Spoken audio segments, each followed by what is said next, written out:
Hello, hello. Are you prairie girling it today?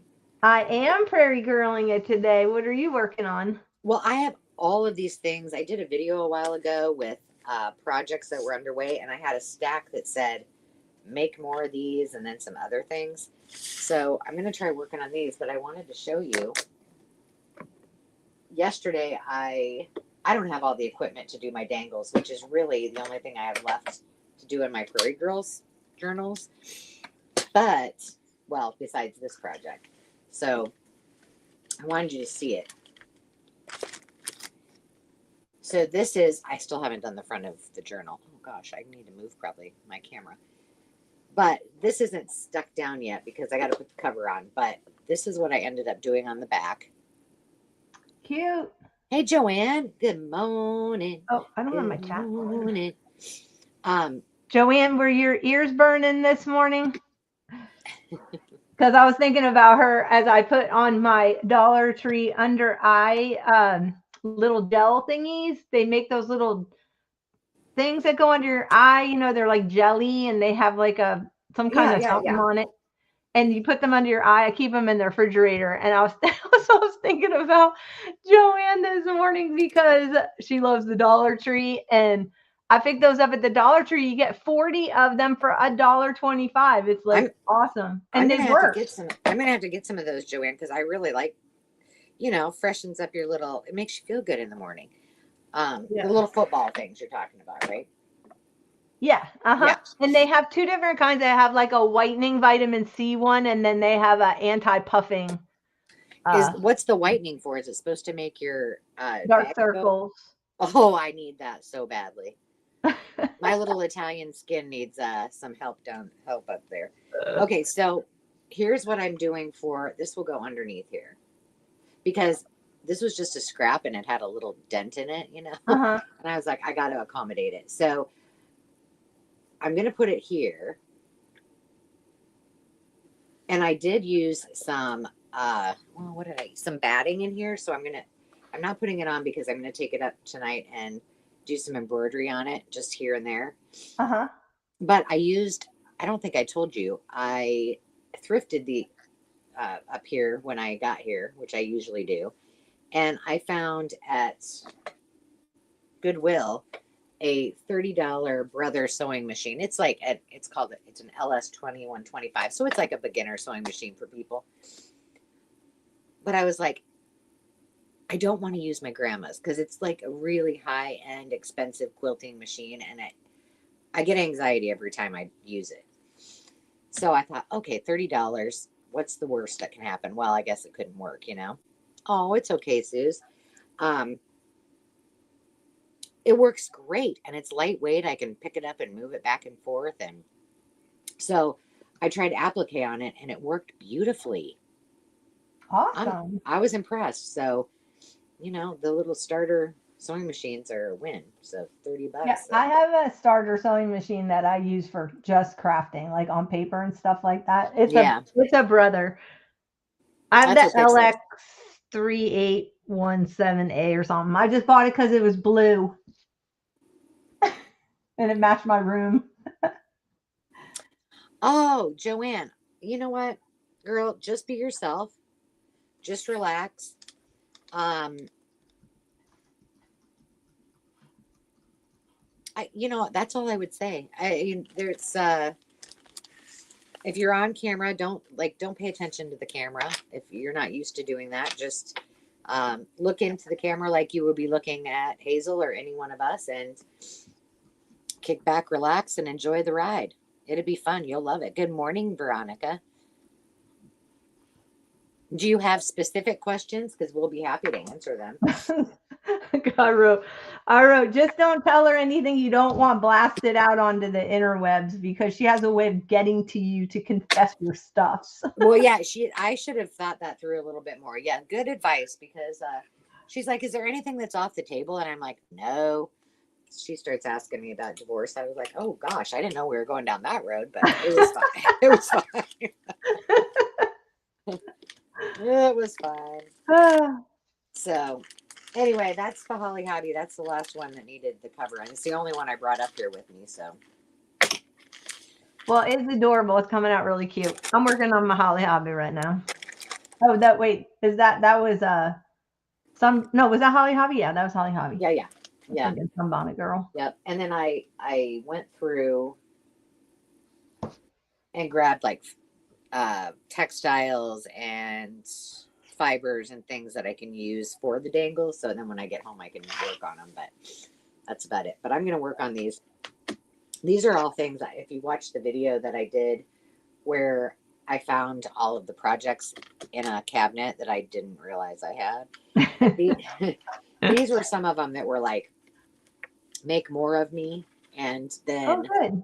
Yeah. And then this one I'm going to make, I did those little tags, to put lace and things on that I just made from the circle punch. And this was the inspiration. And I finally found it. So I'm going to cut out a bunch of these because Oh, okay. Because I just did what was I doing? I don't know. It was a live crafting chat with Khadijah the other day, and I was journaling my birthday, and I had a little paper doll dress, and it's like, okay, once you cut off the little wings, then you just have, because it had its legs. So I'm like, now it looks like I decapitated a baby on my journal. Oh, I saw that. That was when you were live before Khadijah. Yeah, I said take a picture of yourself and put it on there. Yeah, okay. That's what I thought about. I thought about just putting a face there. So yours. I think you should put your face on there. Yeah. It'd be sweet and funny. So, let's see. Joanne said, I say she's the Barbara Walters of junk journaling. You know what it reminds me of? Did you ever see the one with Cuba Gooding Jr. and Tom Cruise? And it was about where Tom Cruise is like the sports agent. What was that called? I don't know. Gosh, it came out like decades ago. What was that called? And he falls in love with the young mother. She's single and has a little kid who's like adorable. Anyway, I can't remember what it is. I don't remember movies. Okay, so anyway, but Cuba Gooding Jr. has to go on Show Me the Money. Was that the name of the thing? Oh yeah. Okay. That is a movie. I don't know if it was that one, but thanks, Stacy. And so anyway, he goes on. Cuba Gooding Jr. doesn't want to do this interview because he's like, I know I'm going to end up crying. I'm not going to cry. I'm not going to cry. And he agrees to do this interview, and he's like trying to act all stiff upper lipped, and he wasn't going to cry, and then all of a sudden he bawls like a baby. That would be funny. Me. I'm the biggest baby. I'm posting Joanne's debut here. Awesome. So you guys can watch it. Oh, it just entered. Hold on, it's coming. Okay, Veronica, you know what? I'm supposed to do that. I'm supposed to do that on YouTube, aren't I? So it actually. I have no idea. No, doesn't the chat go to your YouTube because you're streaming? Well, but do you guys have a link to it? Because I feel like you don't get a. Oh, I don't know. Is anybody in here with the power to smoke? No. You probably. Hold on, I'm gonna do something here real quick. Just okay. Hold please. Hi Ricky. I saw you last night at Angela's yes live sale. She was. It was awesome. Okay, let me see. I'm gonna pull this up. Hopefully we won't get noise. Now, is Stacy May Catitudes Crafters the same one that is Stacy Cat Junk Journal? Is that Junction? I don't think so. I think that's a different one. Oh yeah, it did work. It just doesn't look like that in my it doesn't look the same in StreamYard. So I was like, I hope that works. Yeah, I didn't know if it worked. Okay, she's not. She's different. What are all you girls working on today? Anything exciting? I haven't stuck that on. It is colder than cold here, and it's supposed to snow again. And I'm sorry, but I'm not driving if it's snowing, blowing, because when it blows out in the, across the interstate on those, where it's farm fields on either side of you, it gets really slick and the visibility gets bad. And We're I know, actually Dave. I don't drive in the snow either, but we don't get a whole lot of it, maybe just once a year. But Yeah, we're having a heat wave today. It's going to be 60 degrees here. yeah. Well, I just get really anxious about it, and it's not that I can't drive in it. I just don't. I mean, why be out on the roads when you don't have to be? So I can't really do anything in the house because the floors need to cure. Oh, So I'm just like, well, I'm going to craft, and I need to do this haul that I got from the estate sale. I have to go and clean the birchwood, and I have sheets in the dryer over there, so I got to do that. But I'm like, sorry, family, I might not be coming home until we have a family Christmas on my dad's side of the family on Saturday. So I'm like, nice. I don't know. I Oh, just I don't want to I, have to worry about it. I did pick you up something when I was out with my sister. You This did? reminded me of you. First off, it was before you got the little kitten in the truck, but we went to the National Oh, Museum of Domesticated Cats. Uh-oh. yeah. Oh. I'm trying to put you up here, and you're Oh, not. okay. I was like, oh no, did something happen to my camera? Hang on a second. I'm back in. Ugh. You can just grab it and slide it in. Well, I did that, and it's Oh. not here. Hang on. There we go. No, why are you doing that? I keep getting a blue It's screen. okay. You don't have to make me bigger. I can hold it Oh, up. you But keep. look, Oh my look. gosh, a cowboy cat. And Are he's you? orange and white tabby like the kitten. Oh, that is so funny. I love it. I thought you could hang it off your journal or something. Totally will. And I really need to go So to that cute. museum because I think it would be very fun. Yeah, it is a lot of fun. Especially if you like. I was shocked. I didn't know what I was going to find when I got in there, but my Hey, sister Kathy. and I, we always like to do. If you know this website, if they have an app now, it's called Roadside Attractions. Uh huh. And so if you put in your starting point and your end point, it will show you all the roadside attractions along the way. Yeah. And so we found that the National Domesticated Cat Museum, and we were like, what? And it was right on the main road on our drive. So we just stopped in. It's like a $10 donation ticket. And they've got cats roaming around you can play with and sit. They've got big stuffy chairs you can sit in, like a little living room area. And they have like aisles of display cases, like really tall display cases. And I mean, there's stuff all over the ceiling, the walls.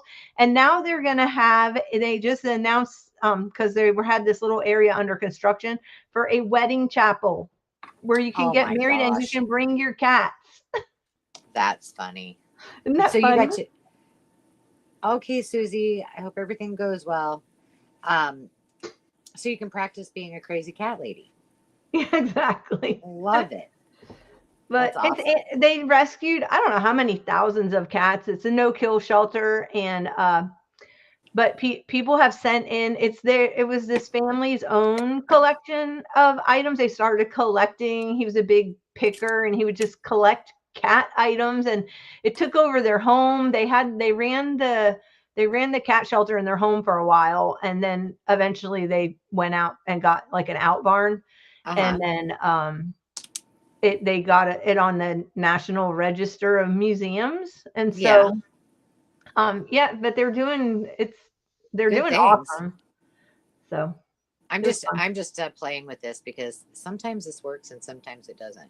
So I'm just dragging you, and it's not dragging. Huh. Weird. It's the weirdest thing. I wanted to make it so we could see us better. I don't know which one is better, ladies. uh Stacy, Angela is in Iowa. Iowa. Yeah, it's cold, Stacy. Where are you at? If somewhere warm, I'll come visit. See, Joanne is snowed in. She's in Wisconsin. Okay. Home of the cheese wheel. Yes. And the cheese heads. I can't remember exactly what city she's in. One of these days, Joanne, we need to get together. And, Sandy's in Wisconsin too. She's on the border, on the closest to Madison. Oh, okay. I have been to Madison, college town. Okay, now I should probably decorate those. But how about I do some more projects, then I'll decorate. Oh, Stacy said she's in central New York, and she said snow, snow. Yeah. Veronica said right? it's snowing there now. Well, y'all, we have a beautiful sunny day on the lake, and it is 60 degrees outside. So I Sorry. guess we're all coming to see you, sister. Exactly. Oh, okay. So Hudson, I have friends that live in Hudson. You're really close to me, just outside of the cities. Because I'm in Clear Lake, Iowa right now, so just south of Albert Lee. I didn't know you were that close. Well, who knew?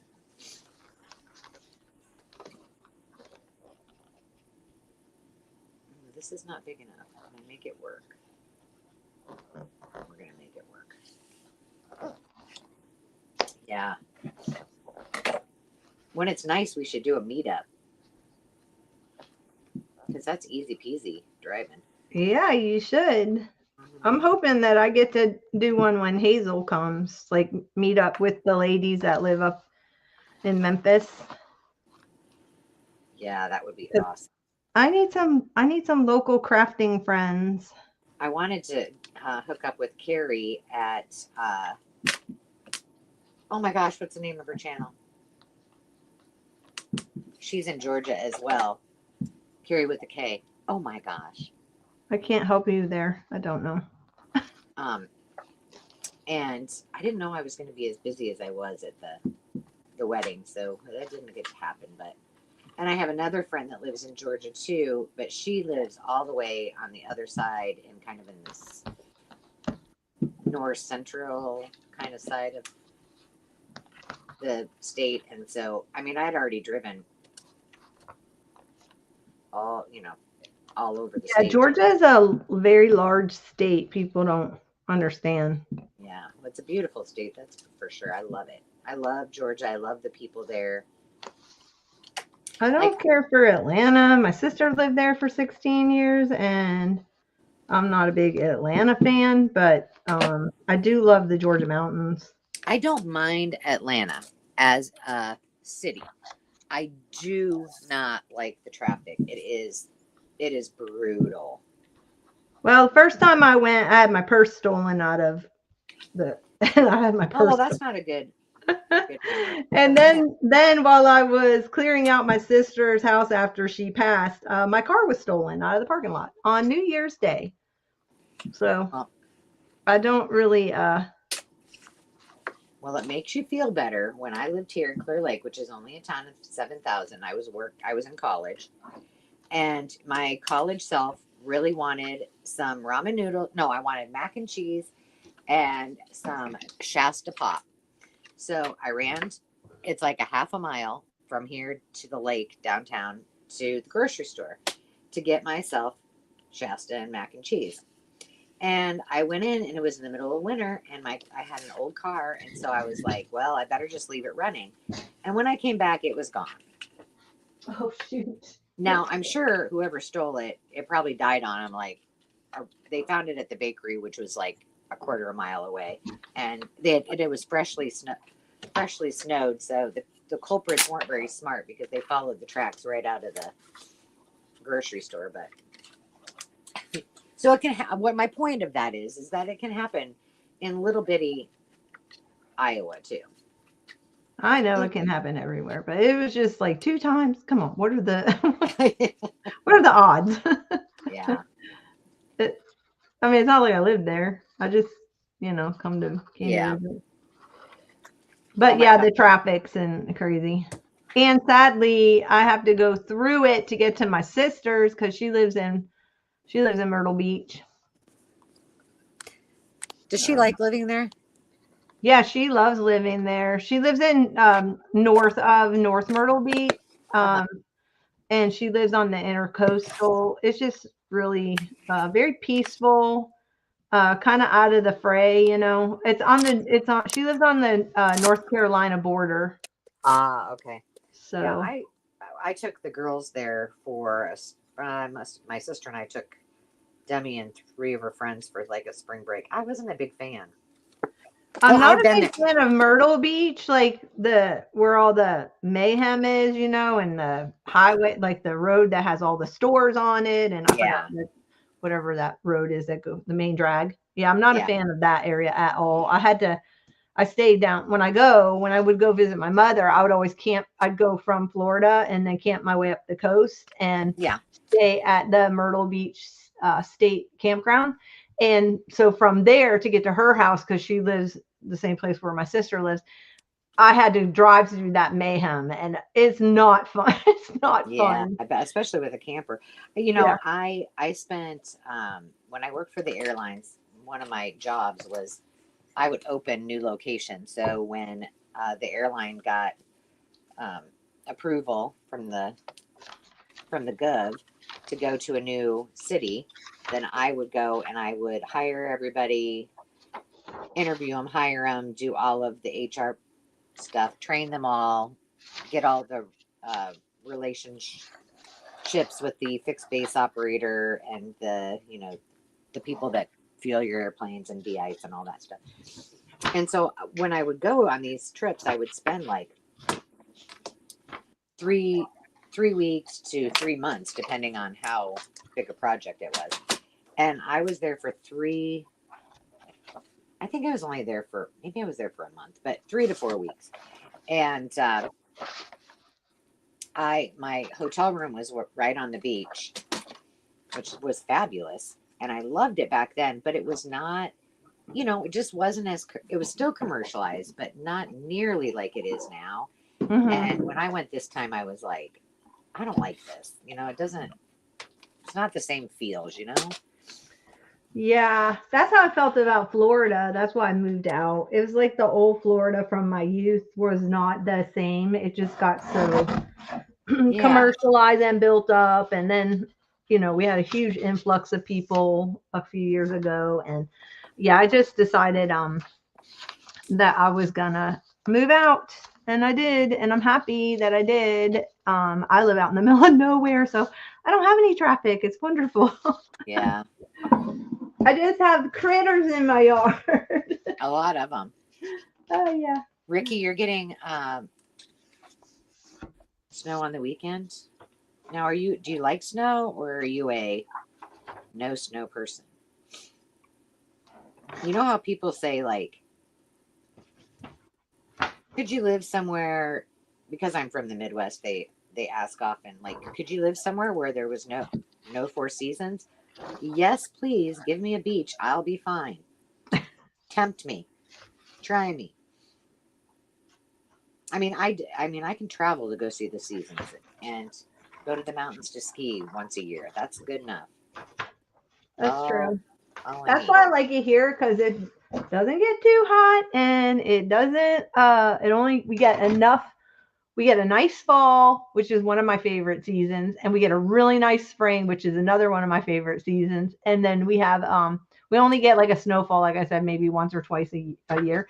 Yeah, So I get enough of, yeah, just to see it and go play in it and take pictures and right.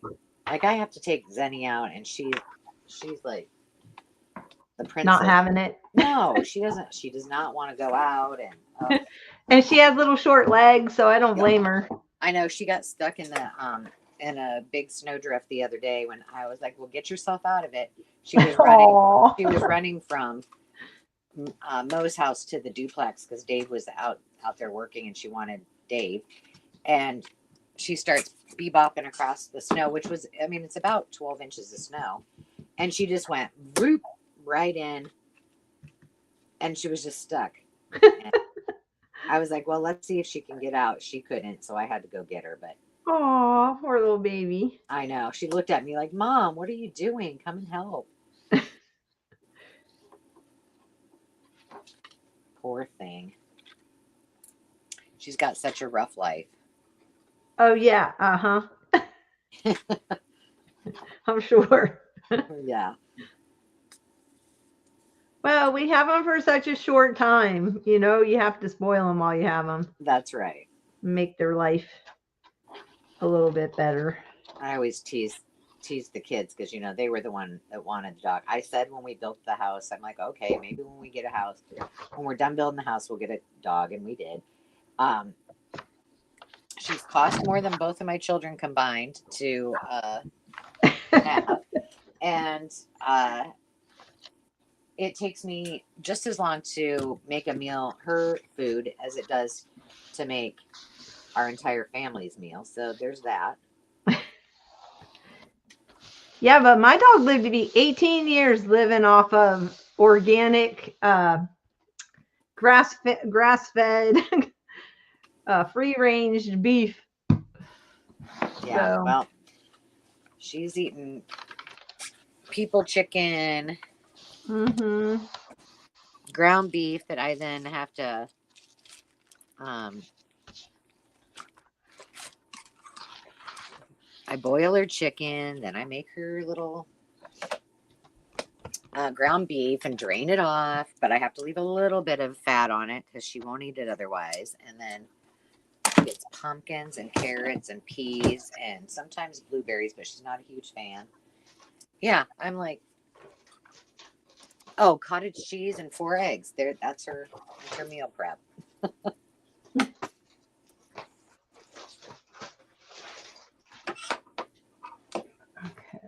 You like local crafting friends too, Ricky?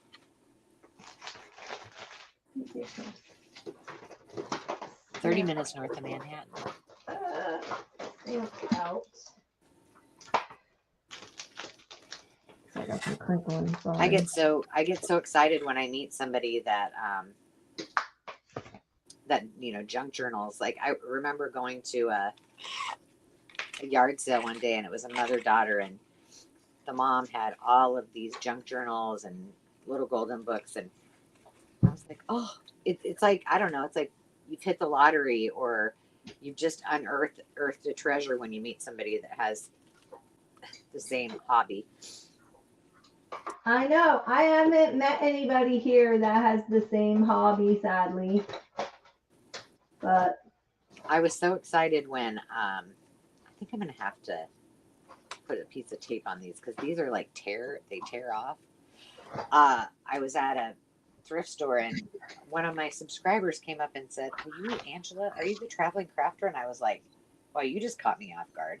And I was like, "Oh, you're in my backyard. This is exciting. You crafted." Like there's no. oh yeah, that's right. I think you said she recognized your voice when you were at the checkout or something. Yeah.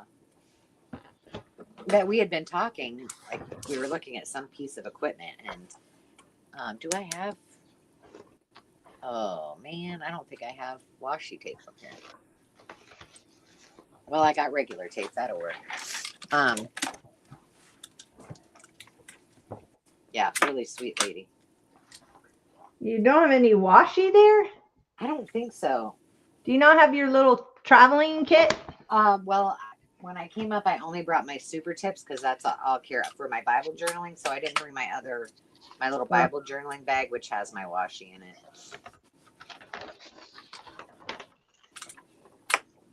I bet. Okay, I want to take a poll. Do you guys leave white pages, or do you like the backs of stuff that have white, or do you cover them?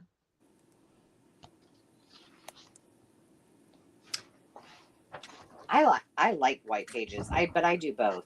For the longest time I didn't like that, but as I started making journals for other people, I realized they do. So sometimes I'll maybe do a little stencil or something like that, but I'm okay with leaving them now. I've grown up, become a big girl. I got brave. How about you? I do both. I leave some white, some not. Sometimes I'll just go in and do lines on a page. Yeah. Because people will be like, "What's this blank page for?" I'm like, journaling. Or do your own artwork on it. But okay, this is the other thing I have a question about. If you get a journal from someone Do you save it and not use it, or do you use it? Let's see what. Okay, so let's see what they said about that because I want to. Okay. Joanne says both. Okay, she's the sometimes only one that answered so far. But she so said your she may question, put a little sticker or a cluster in the corner. yeah. So your other question was, do you use them if you get them as a gift? My answer is nope. I just look at them. Well, I have found that that's what I do. I never thought about it before, but I have not put anything in the one that you gave me. And I did a journal swap with a friend of mine last year, and I've not used hers. And Yeah. I'm thinking, why am I not using it? Because I don't want to mess up their art. I don't know. Yeah, Am I like looking at it as a piece of art instead of a journal? Judy, who is on Hazel's Heart to Heart with Hazel last week. Uh-huh. I bought one of her journals from the Makers Market. And it's a crayon journal. It's super cute. Never used it. I just like to look at it. So it doesn't really matter if I buy the journal or if I am gifted the journal. I just like the art of it and put them on my shelf. Yeah, that's why I have mine on shelves. But I'm not a big journaler. But I have mine on shelves that face out. I bought the little, I don't know what they actually are. You get them at IKEA. I don't know what they're actually used for, but they're like a shelf that has like a bar across it. So I don't know if it's to put a plate on or a piece of artwork. It's like a art edge or something, but it does have the little, like a little bar that goes across it. So you have the shelf and then it has like this little bar. So if you put something in it, it won't fall off. So I have those in my room, and I have the journals that people have sent me or I've bought. That I can see the fronts of them. It's nice. That's awesome. I need to probably figure out a better way to display mine because mine are way up on my top shelf, and I have to get them down. And I'm short, so I not only have to use my step ladder, but then I have to stand on top of my counter in my craft room, which is not, it's a little dangerous. The struggle is real. I know. Hi, Margaret. How are you? Hey, Margaret. Okay. Oh. Does anybody else have to cut their scraps before? Like, it's an OCD thing. I'm sure of it. I can't have pieces like a circle cut out of something, or I have to have straight edges when I put them in my scraps. I think it depends on how big the scrap is around it. Like, because sometimes you can use them as a frame, but or if it's a shape, I'll keep it. Like if I punched out a butterfly or something, and I'll use the center on a page. But that's like last night when I was flipping through that book or that cookbook, and there was somebody had taken a page and they just cut out the recipe and the country that it was from. And I was like, I can absolutely guarantee that was not me, because first of all, I wouldn't tear out a page. I would tear the entire page out before I did anything with it. And second of all, I couldn't have left it like that. I would have had to cut it so it was equal. So I'm like, well, this wasn't my doing. Where did this come from? But I have a video, an organizing video that I did, I don't know, several years ago. And I would take all of my papers and then cut them down to, like, if it was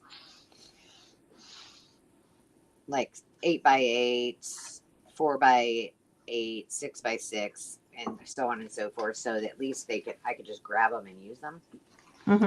Because I found I wasn't using them like I should, I don't know why, but also it was neat and tidy, and it looked good in my craft room, so there's probably that.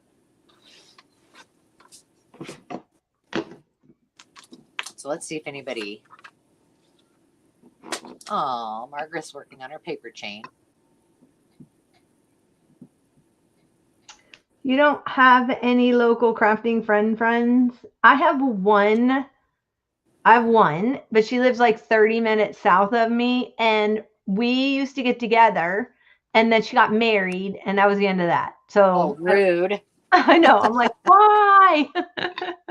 You sure you need to get married? So I'm not, yeah, we haven't gotten together since. And then she had some health challenges, but it's sad. We keep saying we want to get together. We keep saying it. Remember we were talking about dunking a whole book in. Yeah, did you try it? Oh no, yeah. Well, I had already done it because I learned about it from oh shoot, what was her name? Oh, it was like decades ago. Marion Smith. And she used to be a designer for she was a designer for Prima Marketing, but prior to that, she just had her own channel. And anyway, she did this is not with coffee, this is with color wash. So it's called Adirondack color wash, and it's a permanent ink, but you can put you put water in it, you water it down, and then you just dumped it. That was the first time I had ever seen it done, and I thought, oh my gosh, it's genius, because you get all different, like you kind of shake it in there and maybe open it a little bit, but you get all different tones. Yeah, that would be fun. I have not done that, but I need to do that the next time. I missed the boat on dyeing my papers this year. I think you didn't you show? I thought you put some color wash in a. I thought you had some color wash one time. Oh, I did, but I mean, this year I just didn't get any. Oh, I just didn't get any done, and I'm out. I'm out of all my. Not all, but I mean, I have a few, but not all the colors. So I need to get. I could do them and then just dry them in the oven, but. Yeah, I did. I dyed with egg dye. I did some like pastel papers for something, and I had it all over my back deck because in the morning the sun just hits the back deck. It's not too hot, so I was out there doing it on my table out there, and I had them laid out all over. That's what I do. Oh, I hope it doesn't. I hope we don't get some massive uptick in the wind. Yeah, that's exactly how I do it. It just makes it so much easier. Yeah. Than making them. But luckily, I use the kitchen in the basement, not up in my cooking kitchen. So I can spread out on the same place where I do my live sales. So I'm not intruding on anybody's. Oh, that's good. Space, I know. I was watching that. I was watching this lady. I don't know what her channel's called now that I think of it. I follow her. She's like she does a lot of fairy stuff, and she lives over in the UK. Oh shoot, what's her name?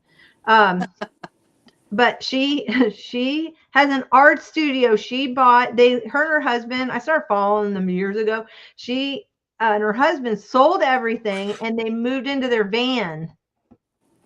And they just traveled, and they were like little wanderers, and she would draw her little girls and stuff like that in art journal. Well, then she ended up getting a studio, and she goes there, just like clocks in, just like work, goes to a separate space, and it's beautiful. And she has like a little cozy, they got a puppy this last year, and she's got a cozy little corner with a big overstuffed couch. And anyway, it's really, I'm like, I want a separate space. And I'm thinking, Johnna, yours is in your house. You don't even go Right. in that space all the time. Do you think you're going to drive and go somewhere? So, I've thought that too with the event venue. It'd be a perfect studio, and I could host events there, and, people could sleep there and all of this stuff. And I used to have a shop, and I'm like, that's 25 minutes for me to drive over there. And if the spirit moves me to craft, I want to be right where I just have to walk my little booty downstairs and just do it. So while it seems like a fun idea, it probably wouldn't work out, for me Yeah. anyway. Because I was even thinking about, I've seen like my friend APG Jamie, she has a little art shack. And I thought about that, about putting down, like down by the lake. I'm on an acre, so I have a lot of property down there. And it's not that far from my house. It's like, I don't know, Yeah, that would 25 work. feet. But I thought about going, like building it where it had a whole glass front. So you could open it on the lake. And I'm thinking, okay, bugs. I don't like bugs. So I'm not going to open my art studio up. It was good in theory. And then I'm thinking, are you going to schlep down there when it's raining? Right. No. Oh Exactly. gosh, I don't know. Yeah, you're right. It all sounds great in theory, but in Oh yeah, practice, I have a probably. whole Pinterest board like just for little like art studios and little she shed shacks and stuff like that. That's awesome.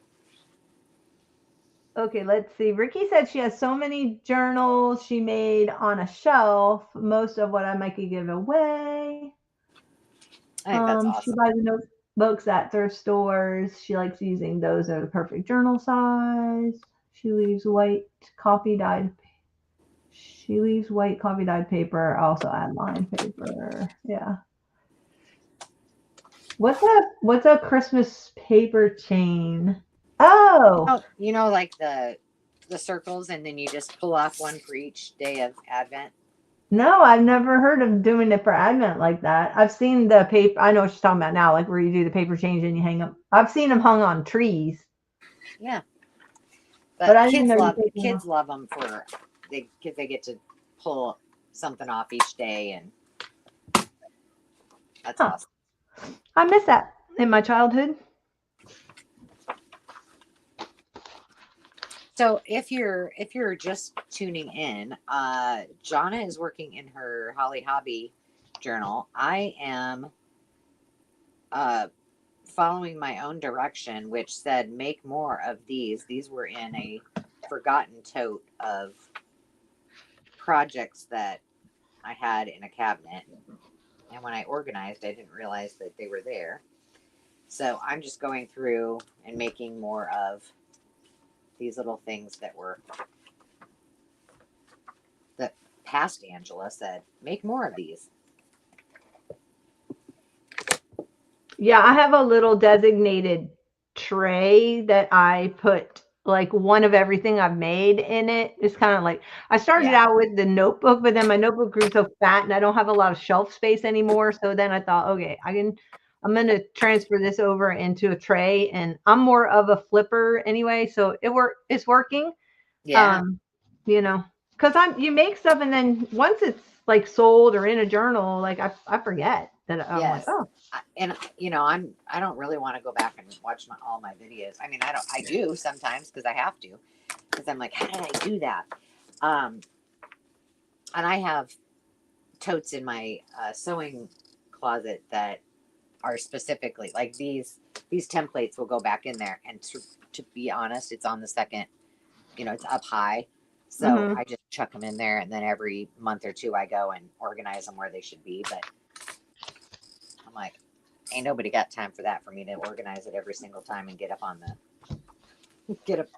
there and pull it all down. So And it's good it to worked. keep that stuff because when you're stuck, like if Yeah.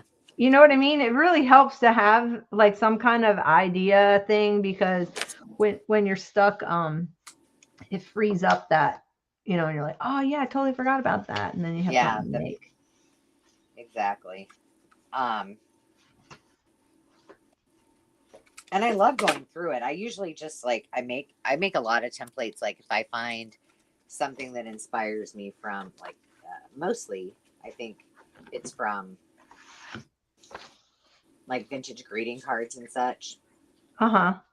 And then I'll keep what the original inspiration was, make a template, and then a sample, and then put it in there. And then I feel like all my bases are covered. Like, because I have really good intentions, or I'll write a note, and then I understand it perfectly when I write it. And then I'm like, Angela, what did you mean by this? Like, come I on. know exactly what you're saying. I've done that too. I used to just jot ideas down, especially like with crochet, and I'm like, what in the world? Yeah, what did I mean? What is this? Yeah. I can't find my credit card that has my corners on it, so I'm just using an index card today.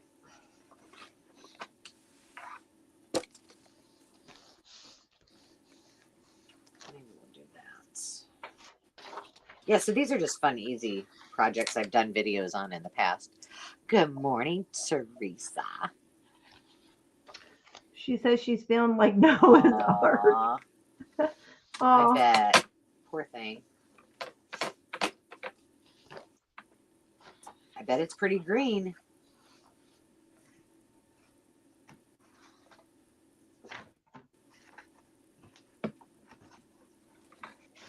I had to take Zenny out last night a couple times during the sale because she wasn't having it. She was like, Mom, no, it's raining, it's yucky. And it started freezing, and I thought, oh gosh, this is going to be, she needs like a pair of shoes with treads on them or something. Be like a cartoon. yeah.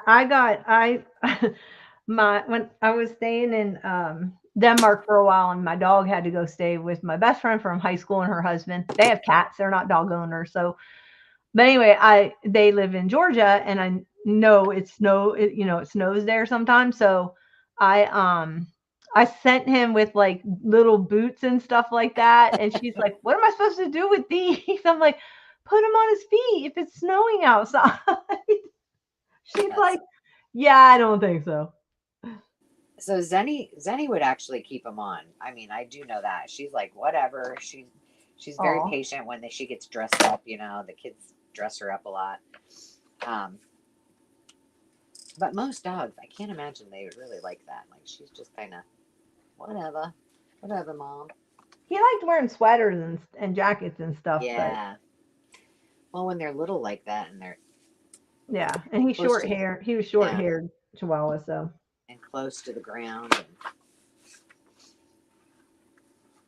I'll he's never forget when I splurged and got myself a sheepskin rug while I was over in New Zealand, and it was beautiful. I came home with it, put it down by my bed because I thought, oh, this is so cozy. It'll remind me of my trip to New Zealand. And it's just, you get out of bed, you put your feet in this fluffy little thing.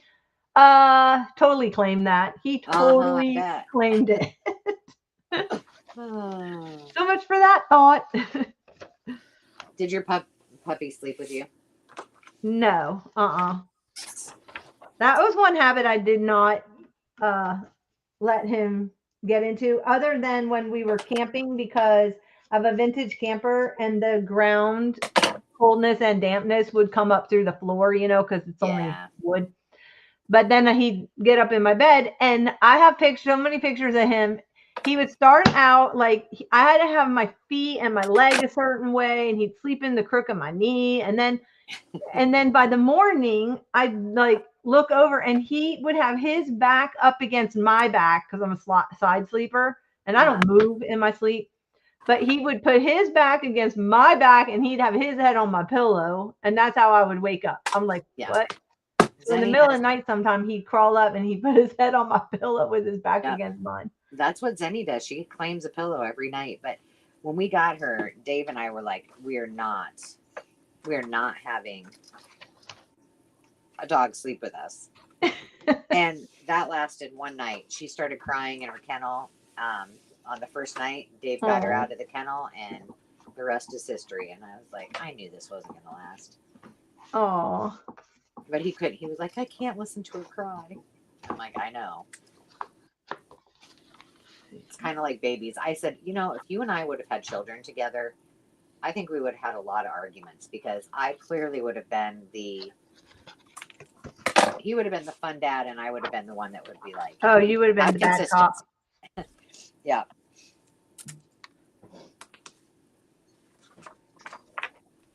Okay, I need some kind of little clip. All right, I'm making some headway. I think tomorrow I'm going to post this estate sale haul video.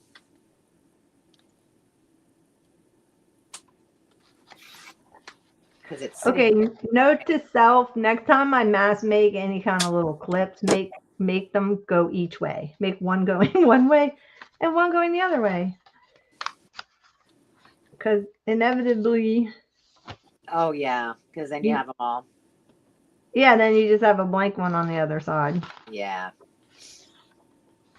Unless you do a hidden paper clip, which I do have some of those. I try to do that. The last paper clips I made, I made an effort to make some of them one way and some of them the other way, and I usually don't and run into the very same thing. Where are my all those paper clips? See, this is the issue I have. If I don't continue to work like on my books, on my journal, and I take a break and I work on something else or let it sit for a while, I totally forget like what I've made, what I've done, where I am.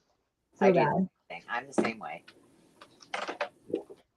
But I have gotten better at making notes for myself, like things that I have left to do on each journal, so that I can stay a little bit focused.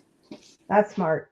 I watched I found so Stacy Cat Junction, Stacy at well, I forgot her name. Junkie Cat Junction. Yeah, that one. I watched her the other day and she showed this other girl, Meredith, who's Pop Vintage Home. Have you ever followed her? Well, she goes through her journal and she looks at every paper and she page and like puts post-it notes on what she wants to do on each page. I'm like, see, that would be great because that way if you walk away from your journal, at least you know where you've left off and what your plans were. Yeah. I that's what I do sort of, but once again, I write in Angela E's, and then I don't know what I'm like, what in the world does this mean? Or as I'm doing them and I realize, oops, sorry guys, I realize, oh, that means something.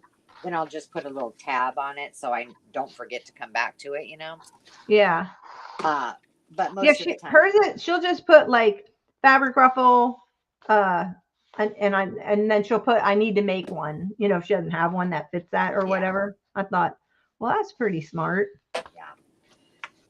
Well, oh wait, this is Holly. I have so many that I have that big project cart, and none of them really started. They're just like I picked out things, or maybe I've made signatures. So I have to kind of give myself a little bit of guidance because I'll inevitably not do it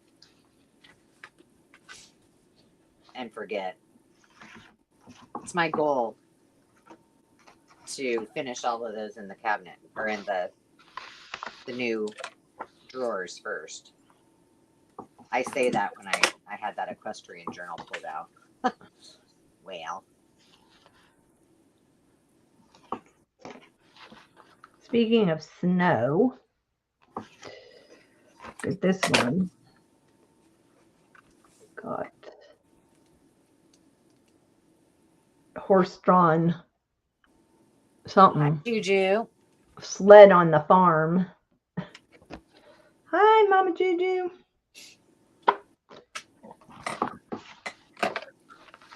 What you working on today?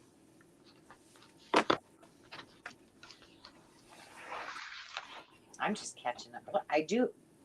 As soon as I do this one, let's see, how many more projects? Oh, I'm on my last one? Really? How can that possibly be? Oh, no, here's one. I need to go get this Holly Hobby one out, and I have a Ziploc full of stuff in it. Speaking of, what was I going to do with this? And see what's left in there, and if I need to stick some things in the journal. It was so satisfying when I did these. I think how many did I say I have? 7 or 8? I think 7. So when I went after I got them all together, I think they're all ready to roll. And then when I actually started feeling like I was making progress was at the point where I didn't have a bag for each of them. I didn't have a tote for each one of them. All I had was the journal and the bag with all of the things that were going to accompany it. And I was like, oh my gosh, that feels so good. Like I really felt like I did something important. Yeah, I was very organized for, shockingly so to myself, for the Prairie Girls. Like I have, because I have my cart. I'm like, okay, the cart totally rocked it. I've Yeah. done carts every year for Christmas, but I've never actually done it like for a project. But then it's also sits out and it reminds me, you need to finish these. You need to finish these as I push it Right. around. Yep. Well, and the one thing that's motivation for me is I realize like I have all those project cards and they really do. They're wonderful. I'm glad I invested in them. But I do realize that one of the things that motivates me is not having things on my desk because I really don't like messes. So when I put those up on that L, part not where I craft, it forces me to look at them every day and go, you need to get your butt in gear and get these done. So the out of sight, out of mind in each of the project cards for ongoing things does not work for me because I'll just forget about it. So having them out lights a fire under my butt. But Yeah, it makes sense. yeah, but then all of those other projects that I want to do that I've been gathering things for or are ready to start but haven't is where I put all those other ones. And it seems to keep me sane, sort of ish. Okay, I don't know what happened here. Feeling like I don't want these to be flippy floppies because I left it edge. Like this one has sewn pockets, and this one has not sewn pockets, and this one just has the flaps, but they're blank so they can journal in them.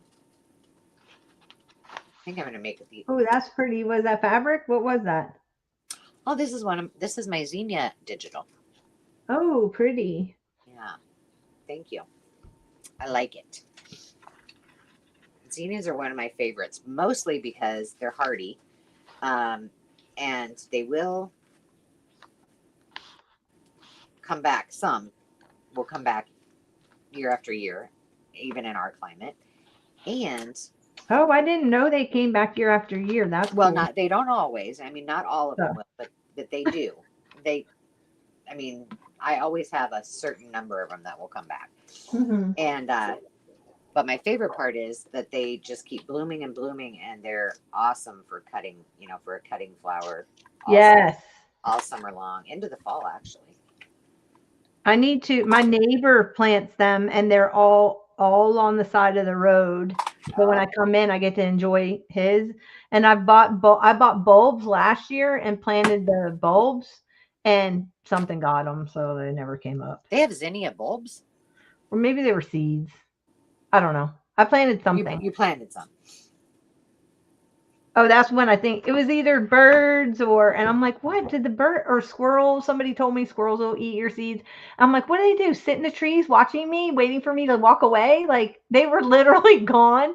I planted sunflower seeds and they literally Oh, I took the bet. sunflower seeds and cracked them open. And there were all these shells all around my mailbox because I thought, oh, it would be so cute to have like sunflowers all around my mailbox for my mailman. Yeah. But Aw. didn't happen. And then I planted some down by my swing, and they hadn't finished. I thought, okay, no one's going to come down by the swing, and they hadn't finished grading my yard yet. I'm like, nobody's going to touch this area. So they got up to about, I don't know, 3 or 4 feet tall. I was super excited. And the guy came through with a bushwhacker and he went around and was like weed whacking around like, I don't know, around my yard somewhere. He weed whacked my sunflowers. Oh my God. And they were by my swing. Like I have this big wood swing on big wood posts. Yeah. And I'm like, what in the world? Why would you weed whack my sunflowers? I was so angry. It was the one thing I planted that year. Aw. Anyway. Uh, Juju wants to know how they eco dye. Um, and I really, all I know is that they boil like whatever it is, or I think like beets, avocados, things like that, and then they just dye them the same way. I have, that's something I have not done. I don't have a desire to do that, but I think that's how they do it. Johnna, do you know any more than that? Oh yeah, I've done tons of eco dyeing. I've taught classes on eco dyeing too. So I've never done a zinnia. I usually just kind of forage my yard, and down in Florida it was a lot easier because I had way more flowers like hibiscus and Right. bird paradise and just stuff like that. But I don't know about zinnia. I don't know about zinnias. It'd be I don't even interesting know. to try. You could just try it, but just make sure that the trick on eco dyeing is to use not only the rusted stuff in your vat, but also use alum. You have to use, it's a powder. They use it in pickling, Yep. and it really makes the transfer. And a lot of people skip that step because they don't want to get it. And but adding the alum element to it, if you do eco dyeing with rusted stuff, you really need to do it in an open air. You should never do it in your home because it's very Ah, toxic. But yeah, alum is definitely, you have to add that to the water. that's the trick then, huh? Yep. Mhm. Even if you're doing like coffee or tea, adding coffee and tea, you still need to use the alum. I always add in my regular dyeing, coffee, Kool-Aid, Rit dye. I always add vinegar. I don't know why, but it's probably not even necessary. But it makes it just makes them so vibrant. That's Well, it. when you're using Ritz dye, it actually tells you on the bottle. I actually read my Ritz bottle this last time, and I haven't Ritz dyed since, gosh, tie dyeing. But they tell you if you're dyeing nylon, like Yeah. anything kind of synthetic, to add vinegar to the water. Yep. And then also, if you're doing cotton, you need to add salt and I forgot the other thing. Is it baking powder? I forgot now. Baking soda, Yeah, maybe. it's baking soda. I mean, I forgot what it is, but it tells you right on the bottle. So Yes, read the and bottle. the other thing is you can go to their website and like it will give you if you're for all kinds of fabrics, like if you're dyeing denim, if you're dyeing, so you don't have to do the work. But I don't know. It's something that I always have done when I Yeah, dye things is add that vinegar. So I just continue to do it. But this outfit actually that I have on right now, I thrifted and it's kind of a camel color, but with a pink hue to it, and I don't really like it. And I think I'm gonna take it home. I got a couple other things I want to dye, so I think I'm gonna dye it burgundy, like a maroon color, mm-hmm. which will look a lot Well, better on. Hazel will be happy. She Yeah. loves maroon. Yes. Well, I'm not a huge, from a fashion perspective, I'm not a huge proponent of, oh, you're a soft autumn, or which I am, or a warm summer, or whatever, to really stick to that, if you will, because I just wear what I like. But I do have some colors that are like um, really limey green or a lot of yellow colors do not look good on me. And but if you find something that's like really high quality and you love the fit of it, dye that baby. That's true. I just changed my makeup colors. Well, I don't want to look like a clown, which I would if I did that because I'm Oh. pretty simple on my end. No, I do it lightly, not I'm like a sure you clown. do, but I don't think I would. That's what I'm saying. Not. I'm like getting the basics on is about as far as I go. Like sometimes we'll wash you out if you just add little more bronzer. It'll, add a little bit more color. Not crazy bronzer like where you look like what's the the lady from Mary? What happened to Mary? Was that it? Something about Mary. Yeah, something about Mary. Her and her tan. Right. And her eyes were all white and around her lips were all white. Oh my gosh. Oh, But I, baking soda, Mama Juju said. yeah. All right, let's see. I did that. I need something else. I think I'm going to pull out my same stencil here.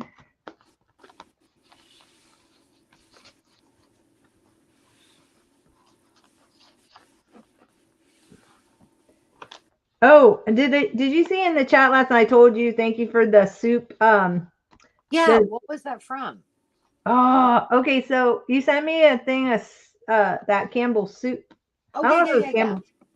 And I made the ham and bean one in there. Oh my gosh, was it delicious? I sent that to you because you kept saying, I need good soup recipes. I need good soup recipes. I know. I'm like, well, I'm giving her the whole Campbell's kit and caboodle.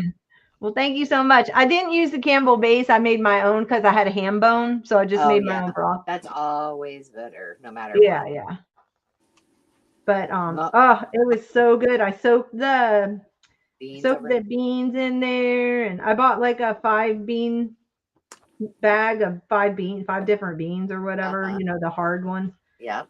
And then I added the ham, and then I was at Trader Joe's with my sister, and they didn't have any celery, and she's like, Donna, she goes, get this thing. I don't know, I forgot what she called it, but it comes in a container, and it's chopped celery, chopped onion, and chopped carrot on the bottom. And What? I'm like, where have you been all my life? And there's nothing added to it, so it doesn't have like preservatives in it. It's all fresh in this container.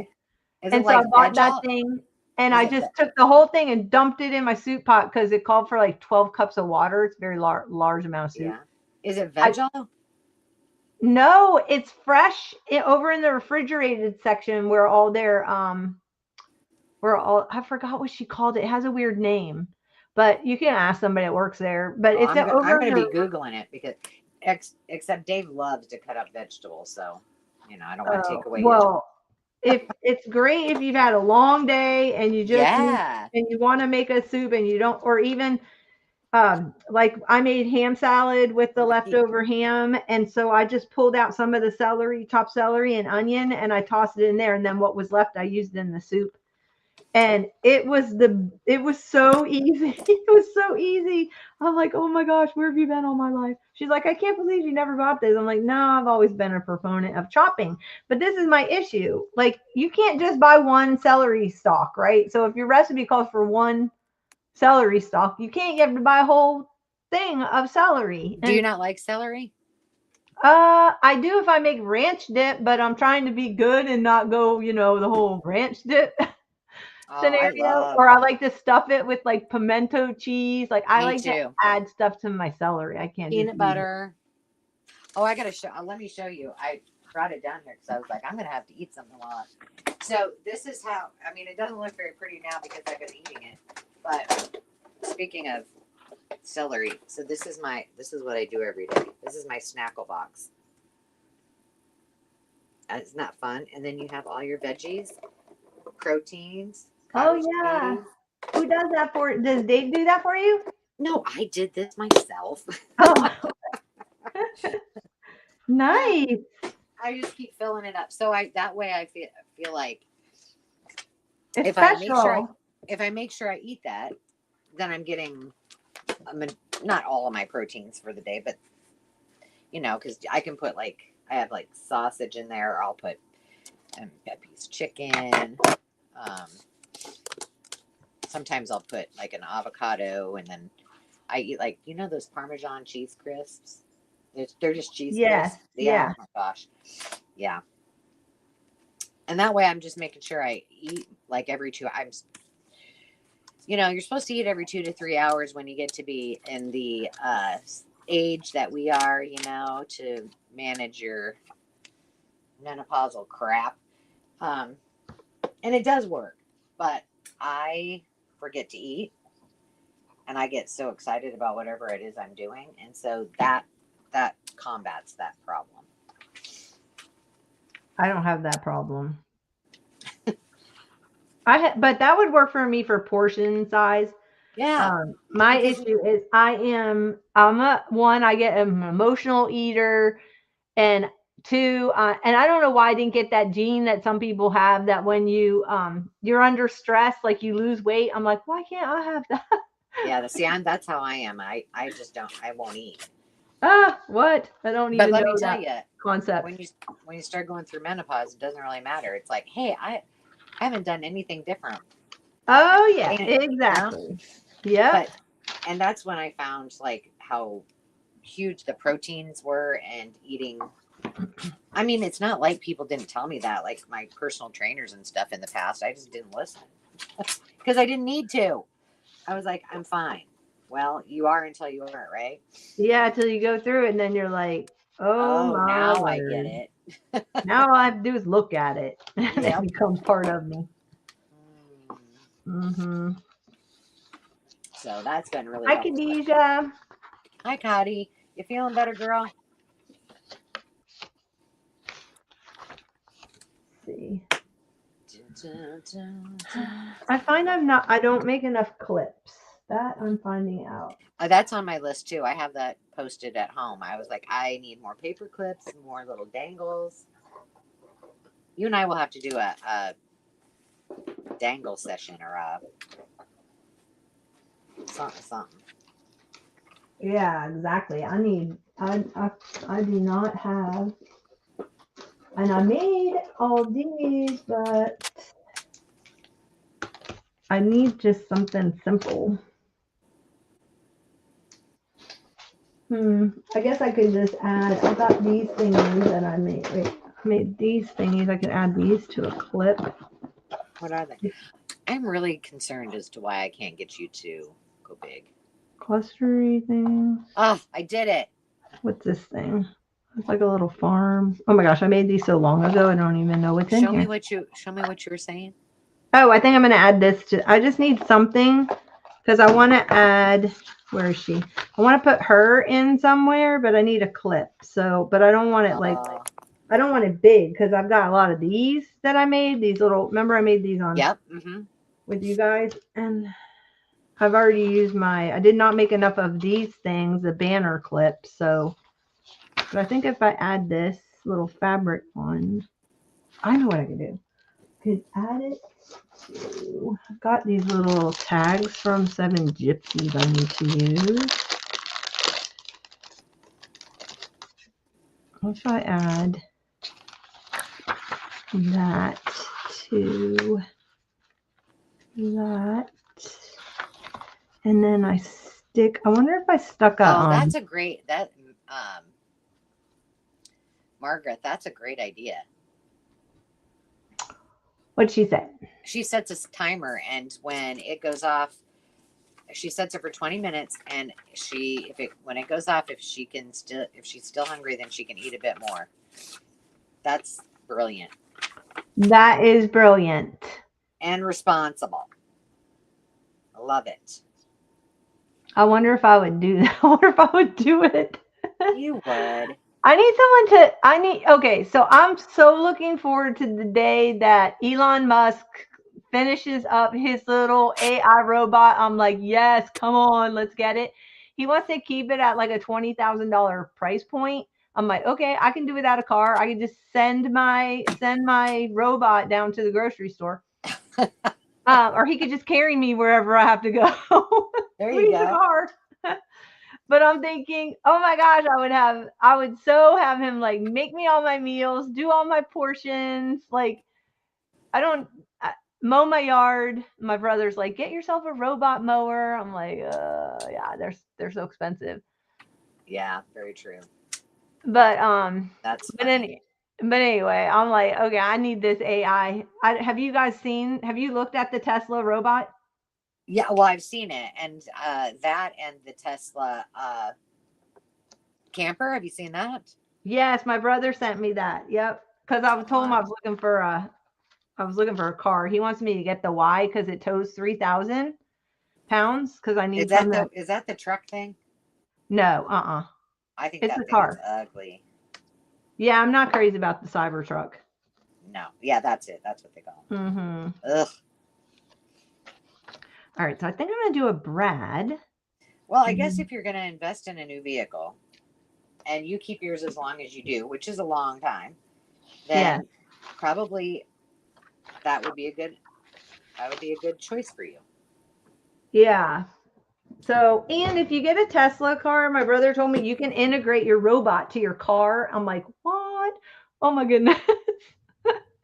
Like, I am so into this robot thing. People are freaking out about the robot, but I'm like, no, you can hire him out. You can make money with your robot. I could hire him out to my neighbor. She's a nurse. She works really weird hours and stuff like that. He could go over and cook all her meals for her. I could Do her laundry.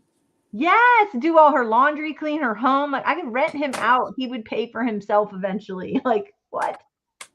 He would make all my snacks, make my coffee in the morning. I told my brother, I'm like, could you program it to tell you how beautiful you are every day? Oh gosh. Like that side better. Oh my gosh. Well, yeah. I wonder what statistics will be once that rolls out. Like the number of married people in the country versus before and after the robot cut. Yes, yeah. Exactly. Because the thing's not gonna like talk back to you or tell you no. It's just gonna Yeah, who needs a man? Yeah. Well, you still need a man for one thing, but well, yeah, that's true. But I'm just like, and I don't know how well it's AI, so it would become companionship because it'll read all your You are really justifying this, sister. Huh?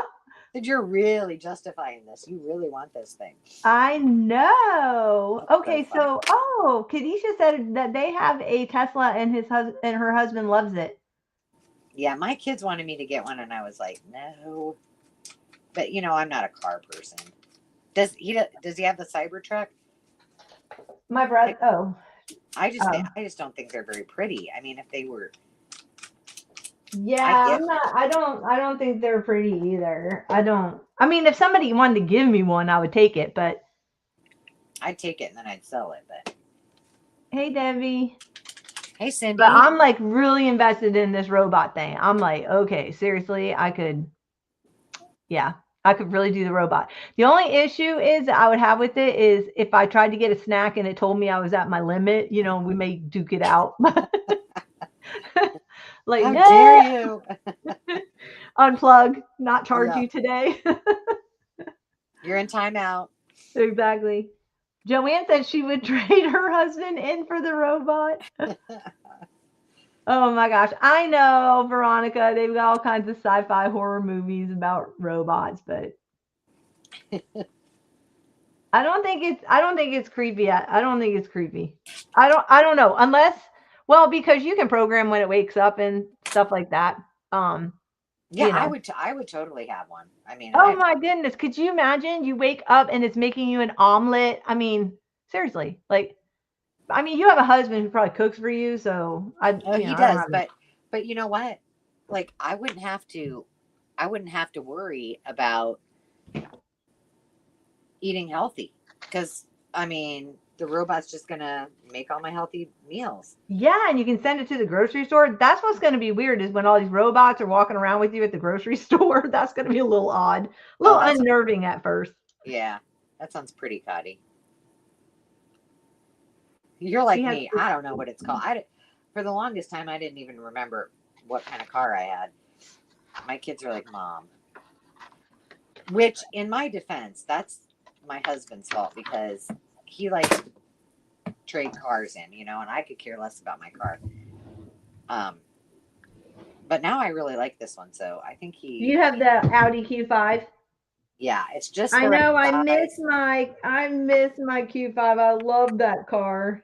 Yeah, it's not too big. It's still an SUV. It's a beast. It drove great. Oh my gosh, and it drives great in the snow, which that is a huge bonus. Yeah, I miss mine. And I would have never, that would not have been a car I would have chose for myself, but I love it. And I had, I've had a lot of cars, but I had my Lexus. That's what I have now. I've probably had that for the longest. And that one, I was like, well, I love it. It's small for me. I can see. I don't have blind spots. I can bebop around, and I thought I'd never get rid of that. And then Landon wanted it, so he got my car, and Dave bought me that one. And that thing, you can go like 300,000 miles in that thing. So. Well, I wish I could find out, but I don't know if that's going to happen. Joanne said, Johnna, you already have issues with animals. I can see your robot going rogue on you. Yeah, probably befriend all the animals and then betray you, and then you're screwed. Oh gosh. Oh. My goodness, that is too much. You do. I don't know what it is about you, but you do have some serious animal problems. I think it's really because my neighbor did not take care of her yard. Like it got totally overgrown, and we're on the lake, and there's all kinds of critters that are like have water habitats, and Sure. She never cleared her land. Plus, there's all kinds of junk and overbrush, and I mean, she's got 2 acres, and it's just 2 acres of literal jungle over there. Does she not live there anymore? Pardon? Does she still live there? Yeah, but she wasn't living there because when the tornado came through, a tree dropped on her house too. So fortunately, I wasn't home when the trees fell on my house, but she was home, and she told me it was terrifying. Oh, I bet. And her house is from like 1978 and had never been updated, But she does have a basement, so she was down, well, like a crawl space basement kind of a thing. It's concrete block, but then you have a dirt floor, so she was down there. She survived it. But do you have a basement? No, I don't have a basement, but I do have, my garage is built into the hillside. So when I did, and all the trees are gone on that side of the house. So when I built the garage back, I had them put in kind of like a shelter underneath, underneath the staircase and in that area where the hill is. So it's kind of blocked by a hill on 2 sides. Yes. Not that thinking. Yeah. Funny, not funny, probably not really funny story. And if you are not, by the way, if you're watching and you aren't subscribed to our channels, take a second and hop over to both of ours and just do that for us. I forgot to say that earlier. So now this my mother told me to do. She said, "Oh, and we get a lot of tornadoes in Iowa, a lot." And so you just have to be vigilant, And she said, "Oh, well, somebody said you should have," so we have a tornado shelter in our basement, and then underneath the steps, kind of a special place for us to go. And I keep all the, jugs of water and candles and all the things you might need if you get stuff down there while you're waiting for help. And she said, helmets, like, yes, they tell you to put Ryan Hall, y'all. I don't know if you listen to him. Yes, I love him. Yeah, he's a big proponent on helmets. So I'm going to tell my children that, because they give me so much crap about helmets. And I will say, like, if there's a bad weather, like I just told them we're supposed to have another snowstorm, and I'm not home, and I'm like, hey, just watch the weather, don't be going anywhere, driving, blah blah blah. And Demi sends, helmets on. And I said, you little turd. I said, you don't need to wear the helmet. I said, unless you decide to put your ice skates on to go to town. I said, then you should probably put the helmet on. But they give me so much crap because I was cleaning out the garage, and they played baseball, softball, and we were, Demi and I rode horses, so I had all kinds of helmets.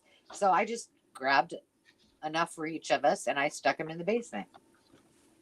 And they think that is just ridiculous. Like, they cannot believe their mother would have. I'm like, well, you will thank me someday. You will thank me. Have you taken a photo of you wearing said helmet in your? No, I haven't had to actually wear the helmet, but it's there should I need it.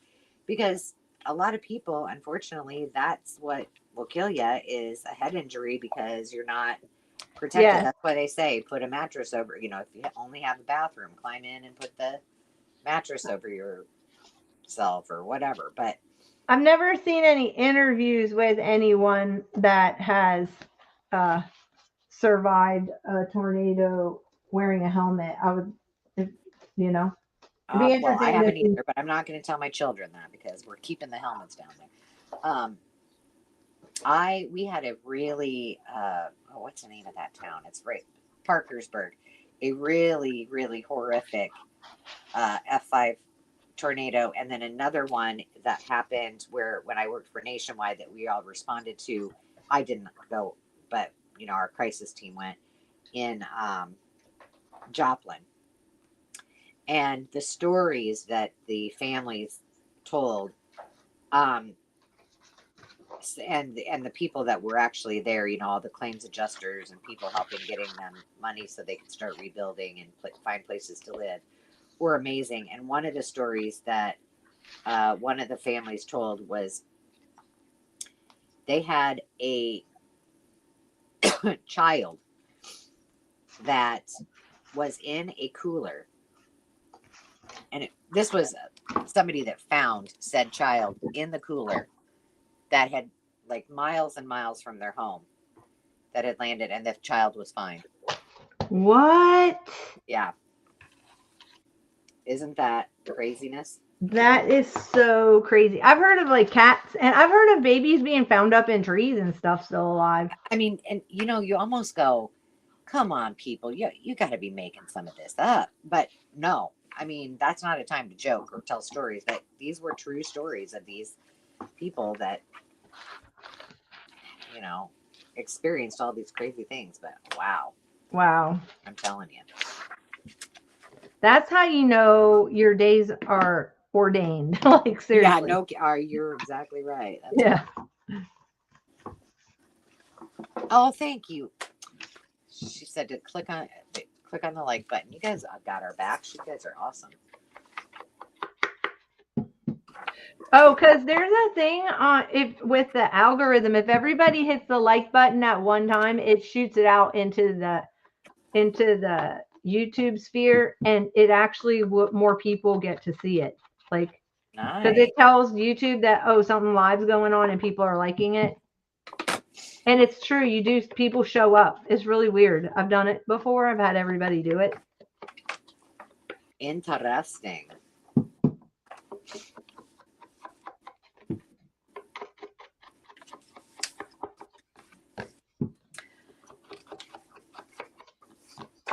I'm gonna have to go at about 1 o'clock because I have to go clean the other side of the I was gonna say venue, the house.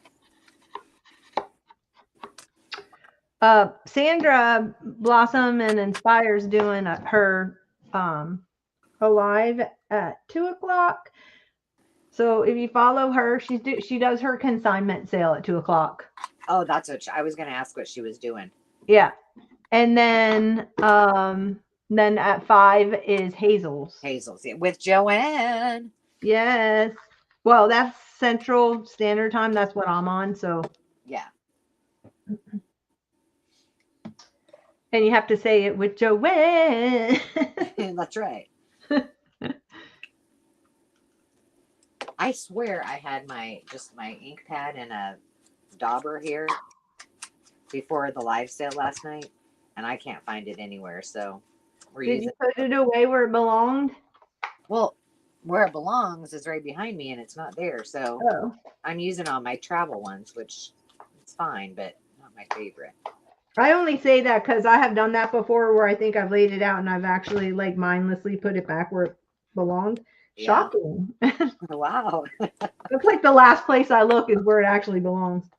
The mystery was that I couldn't find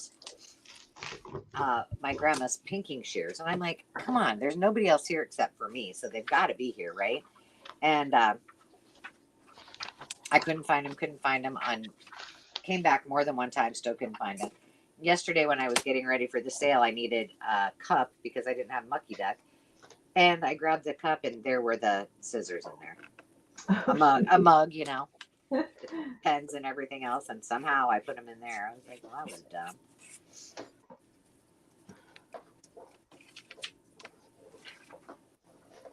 Okay, You just get so, I just get so absent or complacent, I guess would be. And I just am in the moment and then I don't remember what I've done with stuff.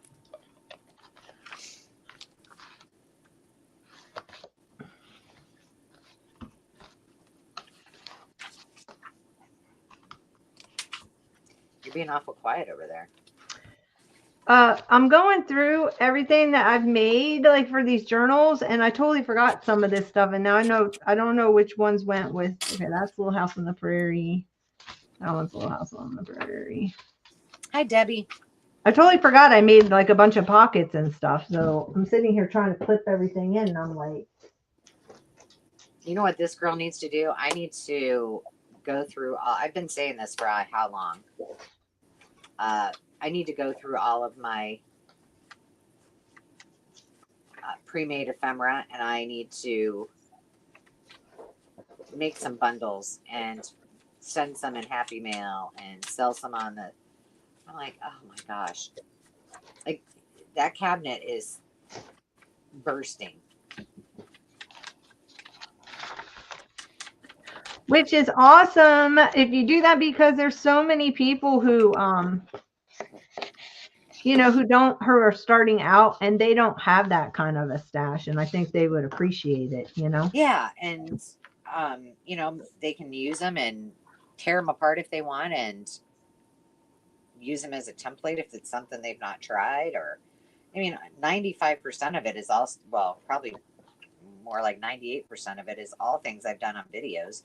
So it's famous. well, it's not famous, but it, you know, there's tutorials to go around them or with them. So if somebody needed to know how to do it.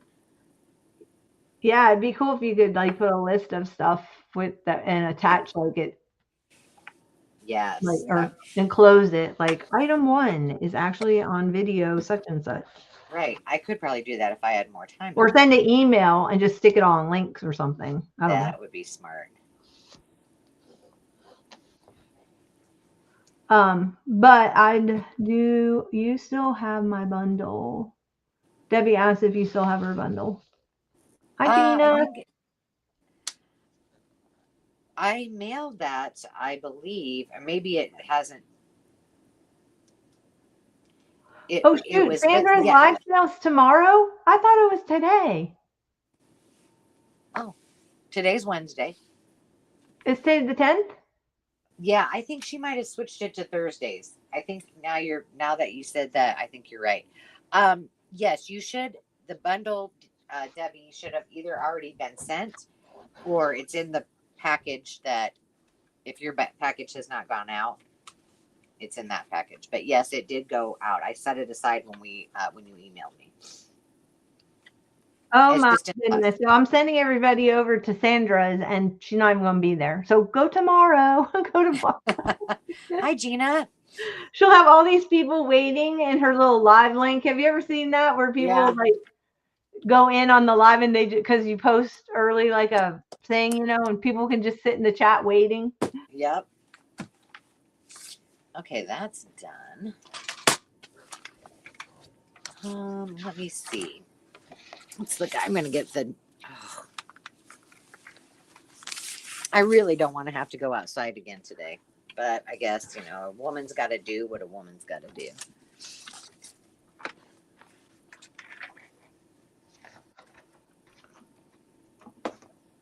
I'm so proud of myself using up this Planner Society stuff. I've had these things for years. And I have a bunch of Planner Society stuff too that I got. I didn't. Oh, pull out the little paper doilies. They're so cute. Mm-hmm. She started doing paper doilies in her kits there for a while. And the paper bags? Yes, and the little paper bags. Yep. Now, whatever happened to her? She's still arting, and she still has her Planner Society on her website. Oh, really? Uh-huh. I just got, okay, so I'm kind of planning for my strategy for next year. And I just got, Kelly Bangs came out with a new kind of intentions journal printable on the Illustrated Faith site. And it's actually on sale right now. Yeah. It is so cute. It's all like retro pattern girls, and it's adorable. So she's gonna release like a set every month, but I bought the January to set my intent. It has prompts and stuff like that, and so I said I wasn't gonna get it, and then finally I'm like, Johnna, just get the January just so you can set your intentions for the year. So I did buy it. It was on sale. It was like $6.80. Oh, that's not bad. No. I usually do all my goal setting and stuff for my business. Well, for both business and personal. Like I usually started in September. Oh, wow. I just started it in November and I'm not done. So I'm behind. However, all my Christmas gifts are ordered. So, you got to take a win. That's good. I got to find a positive about. Even when I'm going on a missions trip from December 29th to January 2nd. And then I have a family that's coming to stay at my home while I'm gone, just to get away for the holiday. I said, "Oh, you can come here. You can stay at my house." They're like, "What?" They don't have a lot of money, so they can't afford hotels and all that stuff. So that's really nice. Yeah, I like to have people staying at my home. So especially if I'm away. Especially if you're gone. Yeah. So they're going to come stay while I am gone, and then I'll have someone then to drop me off at the church, and I can take the church van. I don't have to drive. Wonderful. Because if it snows while I'm there, I will not be coming back. So I'm thinking, as much as I love to have my own vehicle there, to store stuff in or whatever. Yeah, I know better, because I have a feeling that if it snows, then I'm going to be stuck there. Yeah. Oh, there's the rubber band I was looking for. Till it melts. Okay, so I've got this stuff I can take upstairs to do tonight. Do my embroidery so I can get the cover on. That will be done. Let's just all say a little prayer that it does not snow or is bad weather tomorrow, because I need to go home tomorrow. And if it does, I'm not going home. So. Aw. And then your hubby will miss you. I know, because he comes home on Thursday nights. I'll just say, come here. And then drive me home, and then I'll go back when it's not. I'll go back in spring.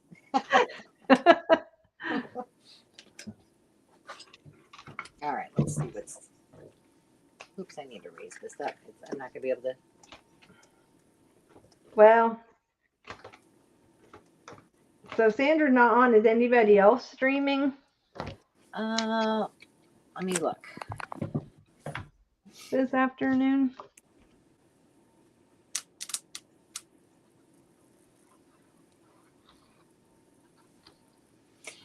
Oh my gosh, you wrote Agala. Huh? That's my alias instead of Angela. You put Agala. I did? Yeah. Oh shoot. Because you know why? I kept messing up, and I think I had to create that thing like 3 times. I'll go in and fix it. Well, I took the cheater's way out of doing my thumbnail. I just used AI because I was like, I don't have time if we're going to be. It was cute though. I had blonde hair, you had brown hair. I said that. I go, make me a blonde and brunette crafting. Oh, did you? How cute is that? Okay, I don't see anybody else until Hazel and Joanne tonight. You know what? I have the notification on, but sometimes I don't get it. So. Yes, I have the same issue. And I miss more of these than. Well, I have church on Wednesday night, and I leave here at 5 o'clock. So I usually can catch the first I have a 25-minute drive, so I can usually, or 45-minute drive, so I can usually catch the very beginning, but I can't like interact because I'm driving, so I'll put it on. But we don't have church this Wednesday or next Wednesday, so I'll be able to watch. Oh, nice. And participate. All right, let's see what's in this little bag of tricks that I got here. The journal up there. I do love this journal. This one's gonna be a hard one to part with. I could probably keep one of my journals. That would be a novel idea, wouldn't it?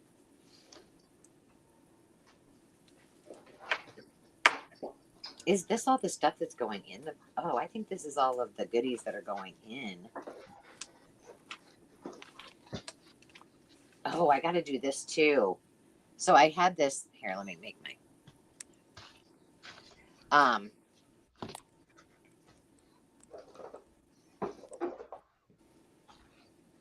I wanted to put a pocket in here. And I have those vintage sheets that I just did that video on. And so I think I'm going to cut this out and then embroider it onto here while trying to leave this as an actual pocket. I mean, I guess I could just cut all of this off. But I was thinking it could be a double pocket, you know? So, okay, I'm gonna cut around this so that it's a little bit cleaner, and then I'll take that up to my... I'm just gonna be feeling like a little grandma up there doing embroidery, a little slow stitching, sitting in my chair. I'll put this here. Let's see. Okay, Jake's one wife. That's Carrie, right? Well, which one? Jake's one wife. Is that Cindy? Oh, Cindy. Okay, I got the C. So glad to see you making your cover of fabric. I was thinking about that, but I wasn't sure how it would look.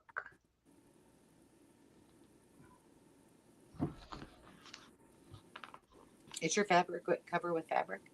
No, I think she means yours. Oh, mine? I need to put her name in on my card. I started I always have like a little card, and then I put people's names so that if I don't see them in a while, you know. Then you don't forget, yeah. Yeah. It helps, you know, with us doing weekly live sales when all of you wonderful people purchase from us. That helps and put it to memory, you know. But that's a great idea. I used to teach a class on how to name recall years ago. You did? Yeah. Okay, so how can I name recall her name? Let's see. So Jake's one wife creating smiles. First of all, the easiest technique is find 3 times to say her name. When you see her, like when she responds, say, Cindy, that's really cool. I like that idea. And now you're looking at where it says her photo and Jake's one wife creating smiles. So you're actually physically saying it and seeing it at the same time. So that helps. And then, you know, I never really did a whole lot with, mine was more facial recognition. So I never forget a face. Yeah. So, but you have to be able to put something in correspondence with their... Yeah. Either maybe they remind you of somebody, like maybe they look like your cousin or something. And so you'll be like, okay, well, their name is Sherry and she looks like my cousin Shannon. So S for Sherry, Shannon. And you kind of do that to try to find some correlation. Have you ever seen that? Have you ever seen that commercial? I don't even know what it's about. I mean, it might be an insurance company. And the boyfriend's going to meet his aunt, her aunt, and her name is like Aunt Maud. And she says, Now, don't say anything about Aunt Maud's mole. And Aunt Maud opens the door and she's got a huge mole on her face. And he goes, "Hi, Aunt Mole." Um, Oh, but in all seriousness, like not a mole, but maybe it's um, something that is a feature, like maybe beautiful, really beautiful blue eyes or something. And then you can find some correlation that makes sense to you to remember that. But the number one way to actually remember it is saying it more than once, like 3 times, or because what happens most of the time, the reason you can't remember names is you get nervous yourself. Like if you're in a public setting, yeah. you're trying to think of all the right things to say, right?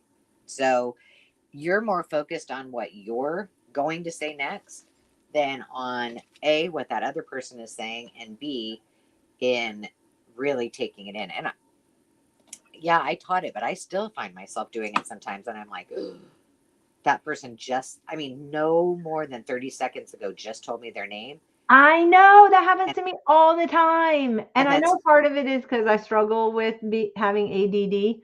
So I'm very easily distracted. And especially if somebody like has a characteristic, I'm more focused on, like, if they've got a little kid, I just like get distracted and then I'm yeah. not paying attention. So I literally, if I'm going to meet somebody, I have to say, remember their name, remember their name, remember their name, like concentrate on their name, But the, when they right. give But it. the thing is that you're not concentrating on it because you're hearing all of these other outside things. Like you said, the Yeah. child, what you're going to say next, introducing yourself, or perhaps you've got somebody that you need to introduce, like uh, you're introducing your pastor to somebody that you've met. Yeah. And so the best thing is shake their hand, look them in the eye, directly in the eye, and shut up and listen. And it is harder than you think, right? I mean, because we Mhm. both know, even if you practice the name recall, you still mess up, and then and you can't be all cheesy like, "Oh yeah, Cindy. Oh yeah, I know what you mean, Cindy. Yeah, that's right, Cindy." I mean, because you're gonna sound like kind of a creeper, but finding appropriate times to actually say the person's name, and that does help. And then with technology now, it's really easy to just pop it in your notes and say, uh, "Cindy, she's married to Jake, and Jake's my buddy from wherever, so you won't forget." Um, and then if here's the best thing: if you have a partner in your life and you're together, or friend, doesn't matter, someone else, a partner in crime at said event or wherever you're at. Yeah, Dave that and I would have be this the rule. ideal Actually, thing. my sister, we all have this rule. Because I'm really good at, I'm a stickler about introductions and proper introductions. It's probably all that etiquette training I used to do, but it's just important. And so if I don't, everybody knows within the first 15 seconds, if I haven't said that person's name, "Let me introduce you to my husband, Dave." They will say, "Hi, I'm Dave. I must have missed it. What was your name?" That's me saying nothing is my family's indication that, or friends' indication that I don't remember. So it's kind of saving your butt. Yeah. That's awesome, Veronica. And that's a gift. It truly is a gift. Because and it's and truthfully, some people shut up and don't listen because again, they're trying to think about what they're going to say next, and I'm just as guilty of that. All right, so this goes up on my embroidery thing. These I decided I backed this one. The ones that I did all the just freehand embroidery. Cute. Oh Yeah. yeah, these little houses, those were cute. Yeah, and these were those medical files, so I just put them on there. I like it. But I think I'm going to sew it. I'm going to test out my sewing machine and see how it works on paper and fabric together, because so far I've only sewn fabric with it, I guess. Oh, and I have this too. I got pockets like upon pockets. You know, maybe what I need to do is just put these here. Let me go through the stuff. I feel like all of this stuff just needs to go in for the recipient. We were talking about zinnias, right? Yeah. Look at I found in my pocket. Oh, I love those cards. Okay, I'm gonna have to change this out. I might need this. You may. Or I can make a copy of it. Yeah, I feel like I didn't put, I was a good girl. I feel like I didn't put very much stuff in this so that the recipient can go crazy. Oh, somebody was asking me in my chat the other day what zone I lived in. Here it is. I'm in this one. Which one? Zone 7? Okay, this is weird because it's saying that it is zone 7, but when I looked up online, mine said I was in zone 8. And this only goes to 7, so that's kind of odd because doesn't it go all the way up to zone 9? I thought so. I think I'm in like 4A or 5A or something like that. Okay, my geography in the middle of the United States is terrible. So it looks like, okay. What are the ones that are 3 stacked on top of each other? North Dakota, South Dakota, and hold it up to the. Okay, I have it. And Colorado. No, that's these Nebraska. 3 right here. Oh, Nebraska, North Dakota, South Dakota, Nebraska, and then just to the right is Iowa in the orange. That's Idaho. I know that much. Yeah, well, I live in Iowa, sweet cheeks, right in the middle. No, I know, but I know that shape. Right below Minnesota. Minnesota's on the border. It's that. You know the 3 together? Yes. Go to the right. The next 2 states, that's Minnesota. Right below it's Iowa. I know that's Minnesota. I've been to Minneapolis. So what does the orange one say? Is it just zone 4? The orange one is 4. Okay. And then they break it down like zone 4A, zone. So I don't like it's different up here than it is in, an hour and a half away.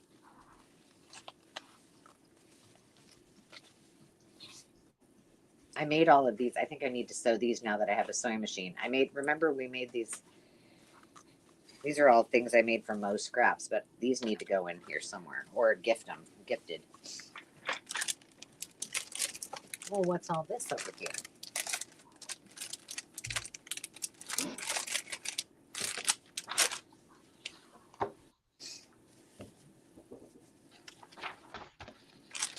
I don't like that much pattern.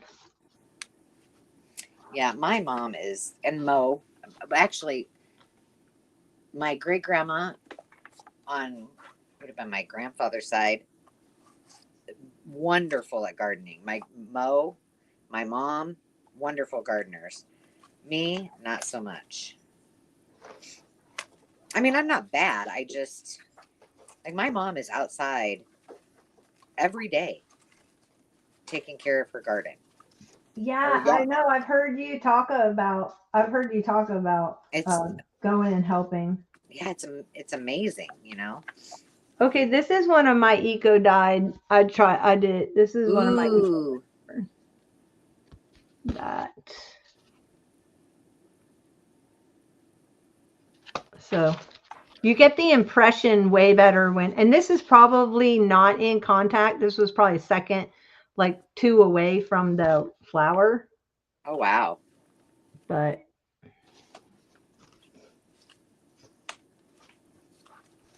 that's really cool. I like that a lot. Yeah, it's fun. I bought a bunch of I told you I bought a bunch of roses. I don't know if you were in here when we were talking about it, but I have a bunch of roses that I bought at the grocery store, and I want to do some eco dyeing with them before they're dead. Uh-huh. That's a great, I mean, Dave buys me flowers like usually once every week or two. Mm-hmm. And I try to save some of them, but that's a lot and to dry them, But that's a really good idea. I should try to eco dye them instead of saving all of the dried flowers, Yeah.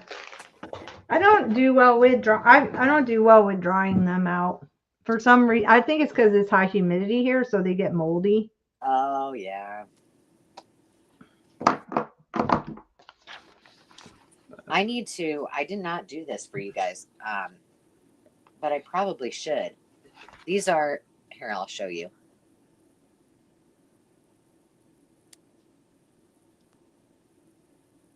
Hang on a second. Well, Veronica, I would do a live with you because I could chat with you and that would pull everything out of you.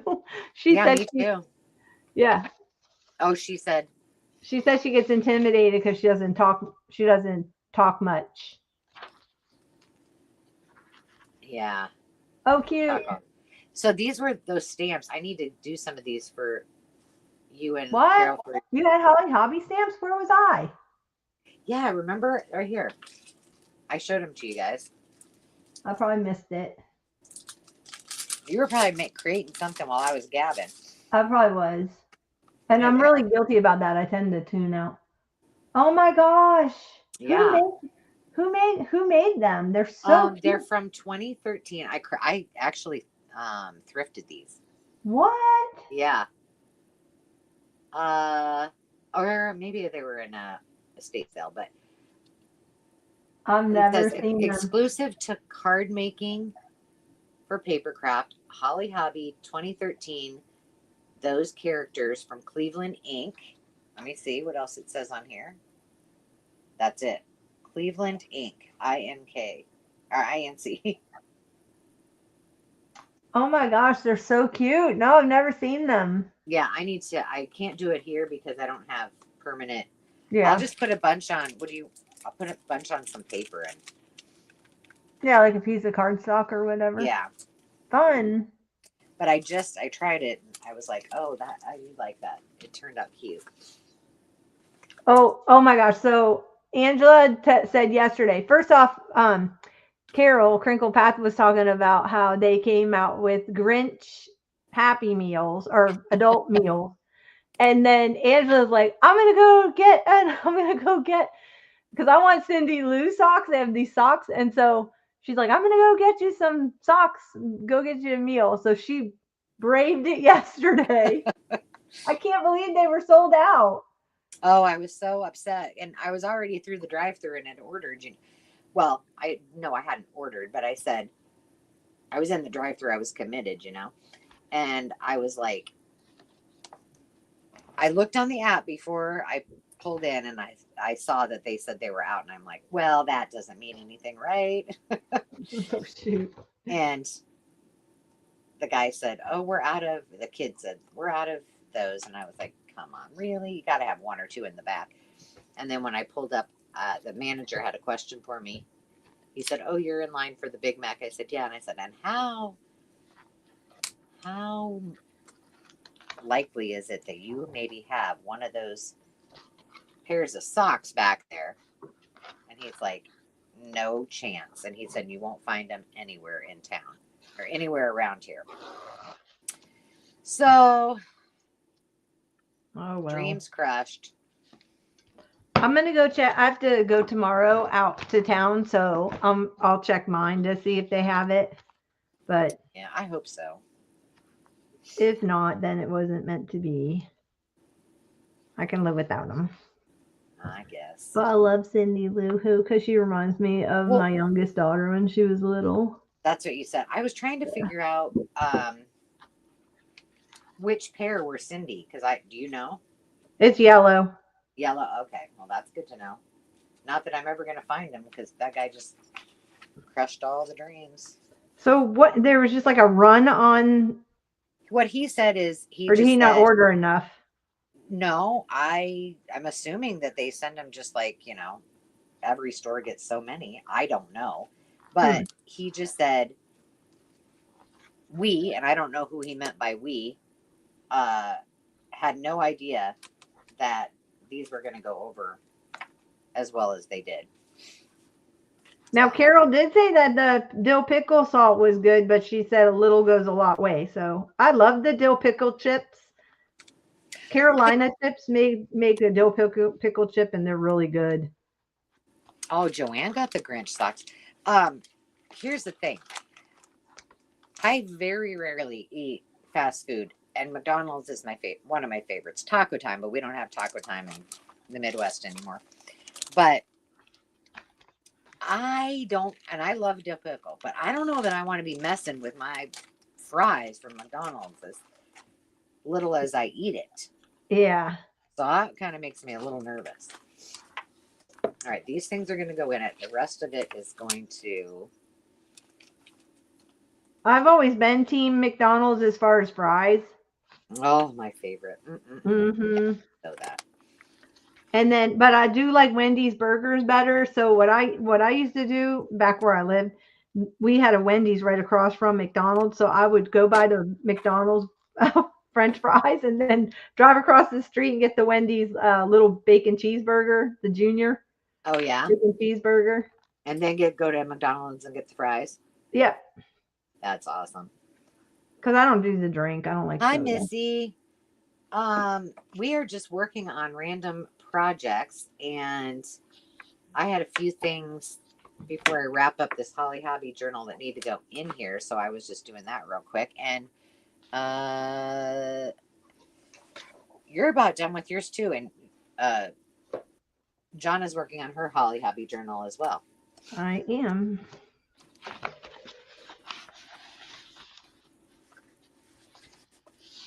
Just fill in pockets. I've got everything. All my ephemeras done.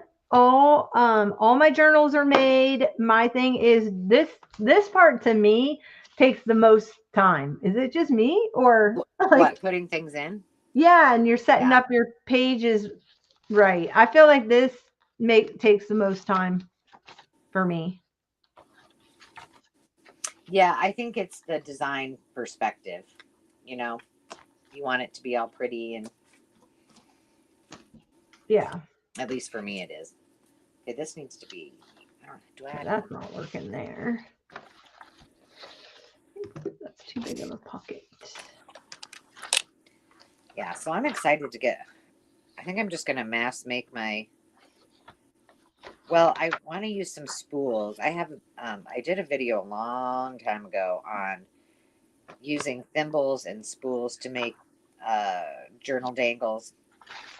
And I think I want to make some more of those. So I thought maybe. Ooh, this is from 1923, and it has the notary on it. Ooh. Cool. I bought when I was down in Florida. I had a friend of mine that owned an antique shop, and so she would go a lot of times she'd go to France a couple times a year and bring back containers of stuff. Oh, And heaven. oh, her store, it was called Junk and Co. It was down in by Merritt Island. Yeah. And oh my goodness, she was so creative. When you walk in, it was kind of along the line of Anthropologie, but way over the top. Like she was so good at merchandising. It was just, yeah, Phenomenal. it was beautiful. She had stuff hanging there, and she found so many neat architectural things that she'd bring back. And she had like parts of like carousels, like the header on a carousel up, way up on her, on the wall. And then she'd show you how to merchandise it. And oh my gosh, her shop, I miss her shop so much. She got cancer and had to close it. Aww. And it was just really sad because it was just a gem. She painted, okay, so she bought this like old Greek Orthodox church, and it had been sitting empty. So she purchased it and the land, and she painted the entire outside of the building old barnwood. So It Oh, looked like it wow. was So like you an mean to old, look like an old barn? yes, like she did Oh, all like the planks to make it look like it was like barnwood, like the whole building. It was a huge church building. I'm like, girl, what? wow. It looked fabulous. I wonder if I can, maybe I'll pull up a picture. Let me see, because it was the coolest place. Uh, Here, let me see if my phone goes back that far.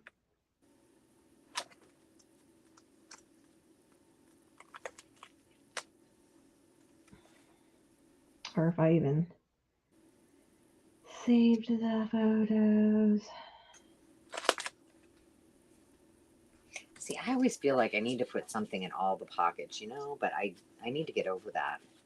She used to make her own perfume. Oh my gosh. Oh, And wow. then she had to turn it into candles. I miss I miss that perfume. I have a tiny little bit left in one of the apothecary Jar. bottles, and it just every now and then I'll just sniff it because it smells so good. It's just very unique. You can't even I couldn't put my finger on what exactly it was. Um, but she looked like Farrah Fawcett. Oh, wow. She was very Beauty. petite. She just looked like Farrah Fawcett. She was gorgeous. And she was so talented.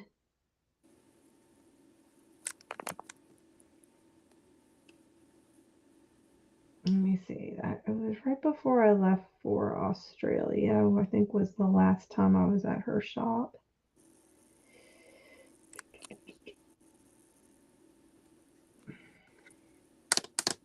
Which would have been like,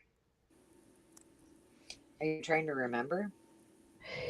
I'm looking it up on my phone to see if I can find. I know I took photos because I was there with my crafty daughter before I left for. Okay, before I left for Australia. So Yeah.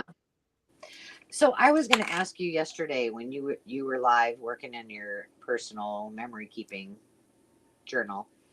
I or maybe just comment on it. I loved the way that you kind of create.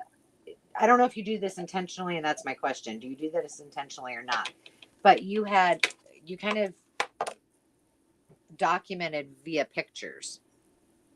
Is that something you plan to do, or is it something that just works for you to go back and say, oh, this is what was happening that week? um yeah, that it just kind of naturally happens like that because like a whole month will go by and I'll be like, what did I do this month? So it helps me to go back and look at photos. I try to document. I don't do everything every day, but if it's something like uh I don't know, like the bird came to the door, and I just Yeah. would take a shot of it. And then what happens is like when I'm looking through books and stuff, it'll trigger memories too.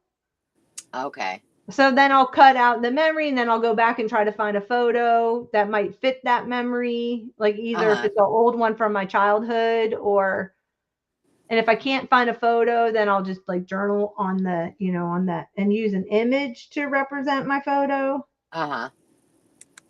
Okay. Well, that makes sense. But I really liked how you did that, and I was like, that's pretty brilliant.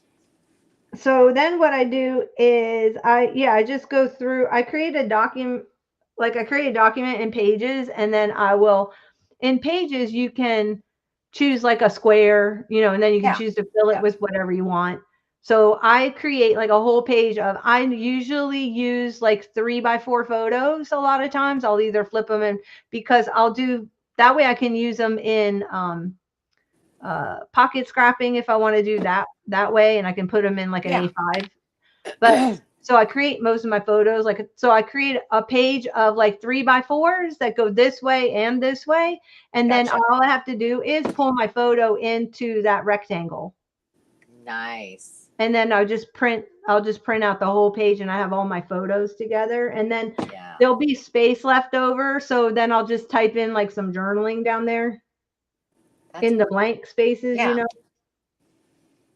and Smart. that seems to really work for me. Um, Hello, plethora of paper. oh my gosh. What?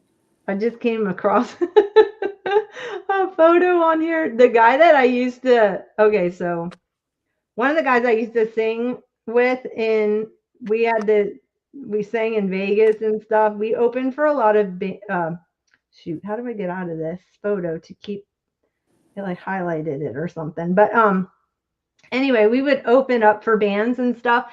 And so he posted on Facebook and I grabbed a screenshot of it. Oh gosh. And it's like me. I think I probably was. Are you going to show us? Because I'm making you big. Oh, I can show you. Yeah, I want to see. Let me see if I can't. How do you. Okay. He posted something like Throwback Thursday. What year was this picture taken? And I just happened to see it and I was like, oh my gosh, I know when it was taken. Nobody else knew where it was and where it was taken. But oh, look at this. It's so funny. Okay. That's me right there. Oh my gosh, that's funny. And And is that the guy? yeah, that's the guy. And then that was the other singer, Patricia. Look at those hot pants. That's spandex jumpsuit. Oh my. And it was all like rhinestones and beading at the top. That's great. And I had dyed my hair like a blue black color. He always had to have like a singer that either had like black short hair, or he had to have a redhead, or he had to have like a white blonde short hair. Like a Twiggy kind of a look, you know? Yeah. Mm-hmm. So when you signed your contract, you had to say you were gonna, and he would choose like what color your hair had to be to what the other thing. Why did he do that? I don't know. It's just a look that he wanted on stage. So yeah. So I had to do the whole Sheena Easton kind of look, the black short hair. I like it. Oh my gosh. But it had to be like blue black, and it had to have like, so fortunately Sebastian, I don't know if you remember that hair company. It was called Sebastian. And they you could tint your hair and it would wash out over like 30 days or something as like a temporary hair color. Yeah. But it would tint and add a super gloss shine. And it would look amazing under stage lighting. But you wouldn't tell, like if you saw you in the dark, you wouldn't see the bluish kind of purple tint to your hair until you got under lights, and then you could kind of see it, or when the sun hit it, you could see it. Anyway, it was very 80s. Yeah. That's awesome. Oh, but then see, that's my ADD kicking in, so I forgot what I was originally looking for. See, that's how my brain works. I get it. It's terrible. Okay, so now where?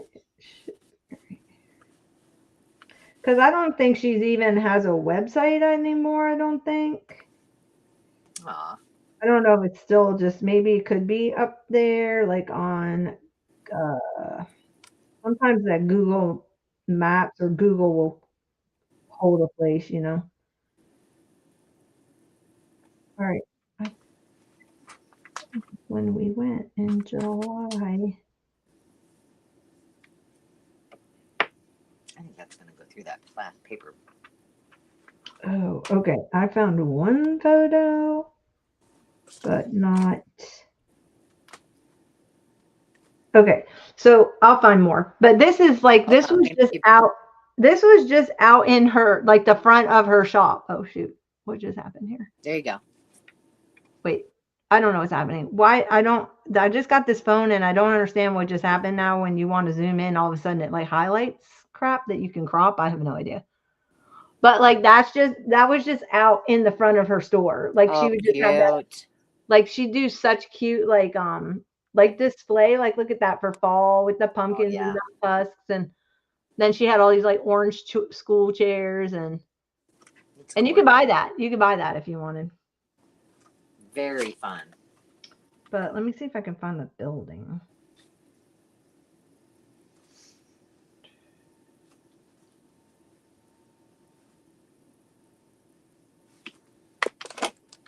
So, are you almost done with all your journals? All you have left are your are your Yeah, this was the one that just needed the cover. I needed to sew it, so I just brought the whole thing up.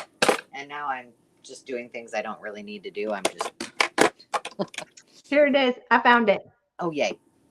Look at That's the building? that is the building.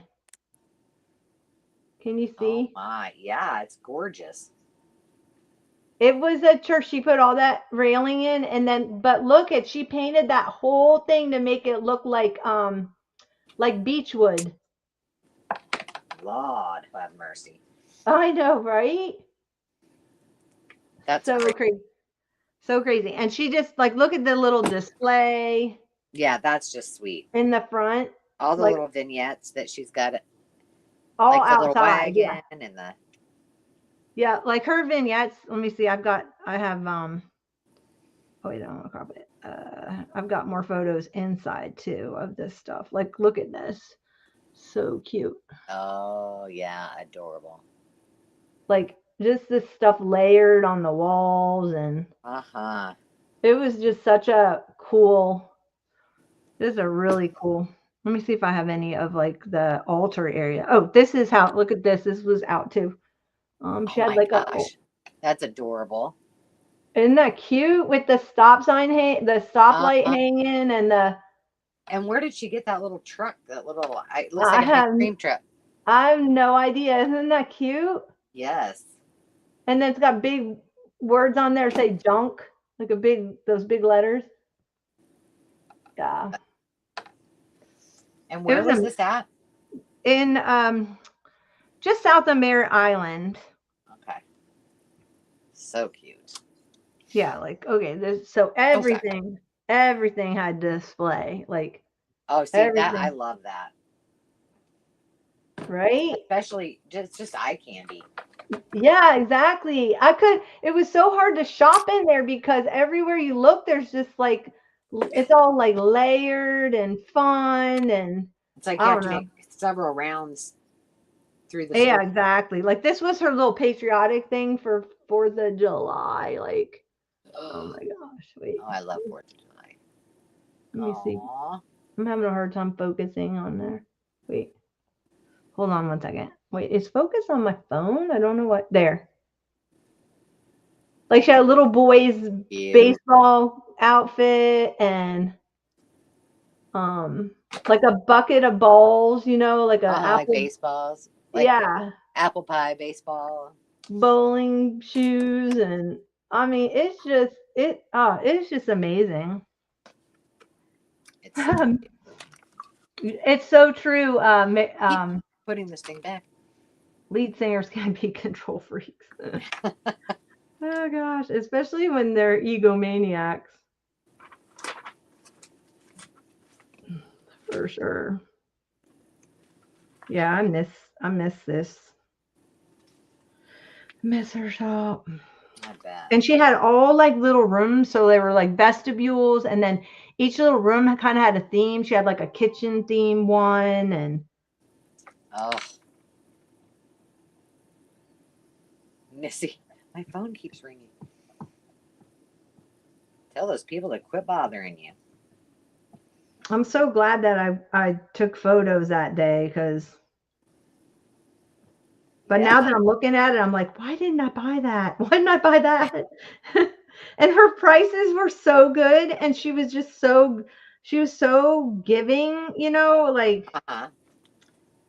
if I was in there and I saw like she gave me I had bought some of diner signs from her Uh-huh.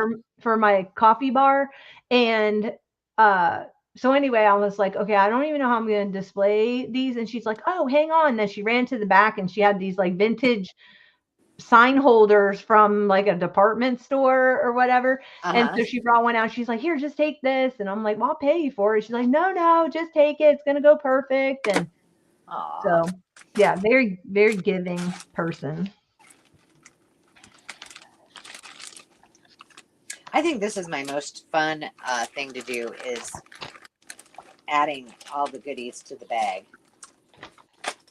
which I'll put it in a pretty bag, but for now it's trouble. Like, ooh, Oh, okay. So that's what I did. I got to the point where, okay, I can't stuff this thing anymore. It's like, so then I just took all the stuff I made and yeah, because there's a lot of pockets in this journal, like a lot. this one does too. I feel like my binder journals almost always have more pockets than any other journals that I do. Oh, Um, really? yeah, Interesting. and I love to do exploding journals, which I have some on the Makers Market, and and Etsy on for sale, but they're chocked full of things, you know. But for those people who want to do it themselves, I have to control myself. It's very hard, but Hi, Mary. Plethora of paper. That's Mary, right? I believe so. Okay. That's what I thought. I don't want to call Yeah, her it's Mary. Mary. And Oh, then she doesn't know she's Mary. But in my mind, you're Mary. Hi, Brenda. hey, Brenda. Good afternoon, beautiful G3 and I girl. have go way back. Yeah. We go way back. There were like 3 Brendas, and so or I think there were 5 by the end of like all our arting and stuff like that. So she's G3 Brenda. That's They all fun. gave like numbers to themselves too. Okay, this was a fun. I need to do some more of these. That was a fun project. I did all the watercolors. I only had one that didn't turn out right. She looks like she has a little piggy face, but other than that, they turned out cute. Oh, she's cute. What was that in? I drew it. I drew it and then I painted and then um Oh, I love her. She's so cute. I like the colors you and the chose. colors I bet you like too because they're Yeah. all your colors. Yeah, and then I just made up little quilt block things and yeah, I just watercolored. I did this when I was up here one day too because I didn't have a lot of stuff, you know. So, Yeah. but I feel like I need to make some more of that. I like to do that. I don't make fodder and you know one of a kind pieces of art very often like I probably should, and I really enjoy it. And you're good at it. That's Thank you. definitely have a gift for that. Okay, I need something in this pocket. Sometimes I fight with letting things be a little bit. My struggle is the dimension. You know, all of the shading. It bothers me when I can't get it right. You know what I mean? And it's not the easiest thing to do. No, shading is difficult. I find it difficult. I do too. So I have to really work for it. I need to put Oh something crap! across I this. think I I like was just this cutting little with my. card. Do you have any ruffles? I need to have a ruffle. That's also on my list of things I need to make more of. Yeah, I need to have a ruffle making sesh. I do too. This one's way too big. In fact, some of these strips that I've got here that are already made into strips, I should make into ruffles while I'm up here with my new used sewing machine. Thank you, Brenda. G3TO. Follow your heart. She's a sweetheart, and she has gone through a lot. She's a definite overcomer. Well, that is good to hear. You're a fighter, huh? Well, I'm glad to know you.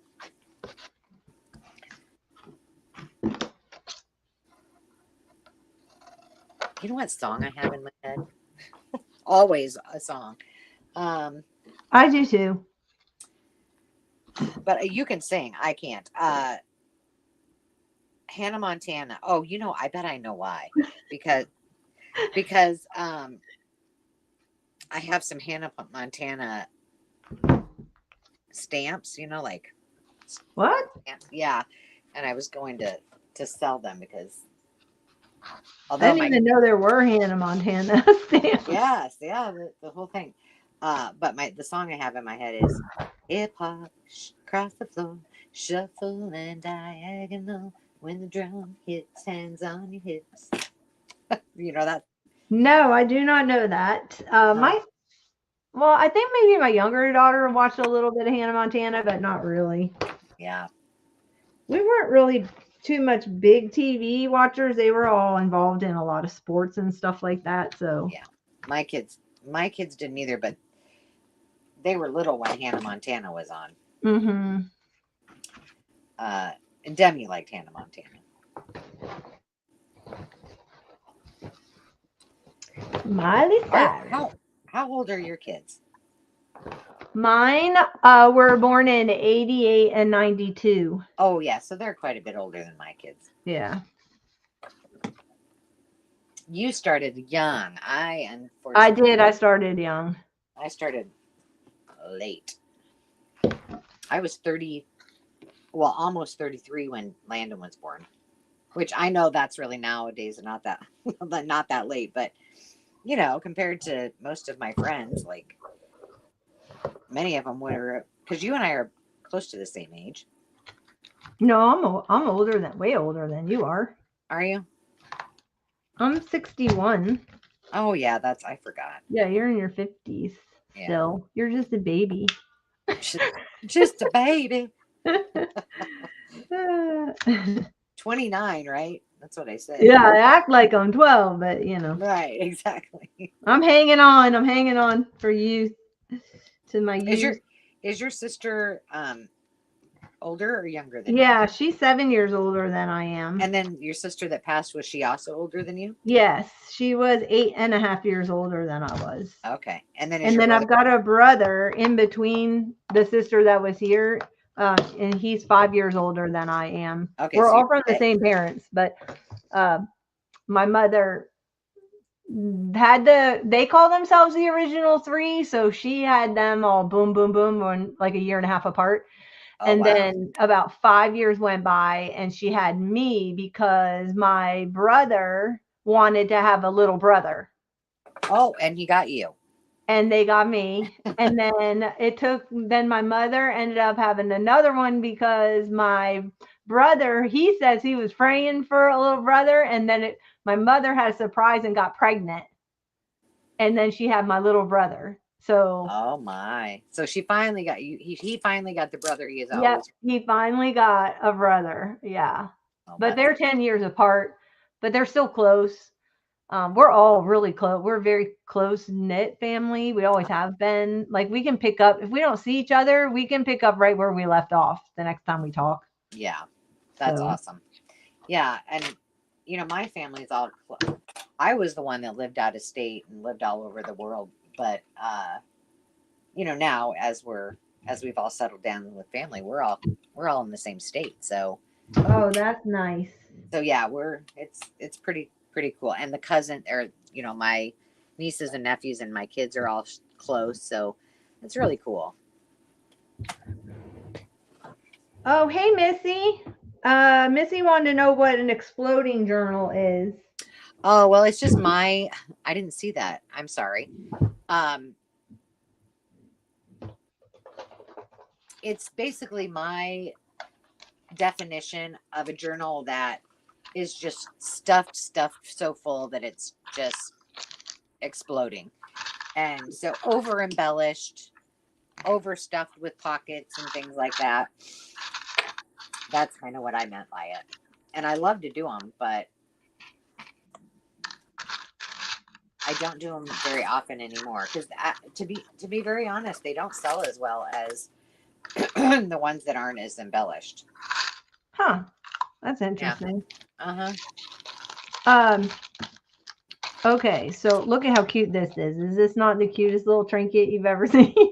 Let me see. It looks like a cooler.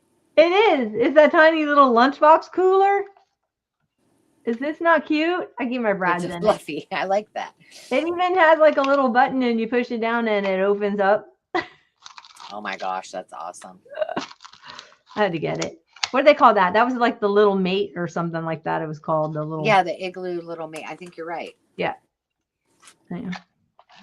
Everything's cute and miniature in my eyes.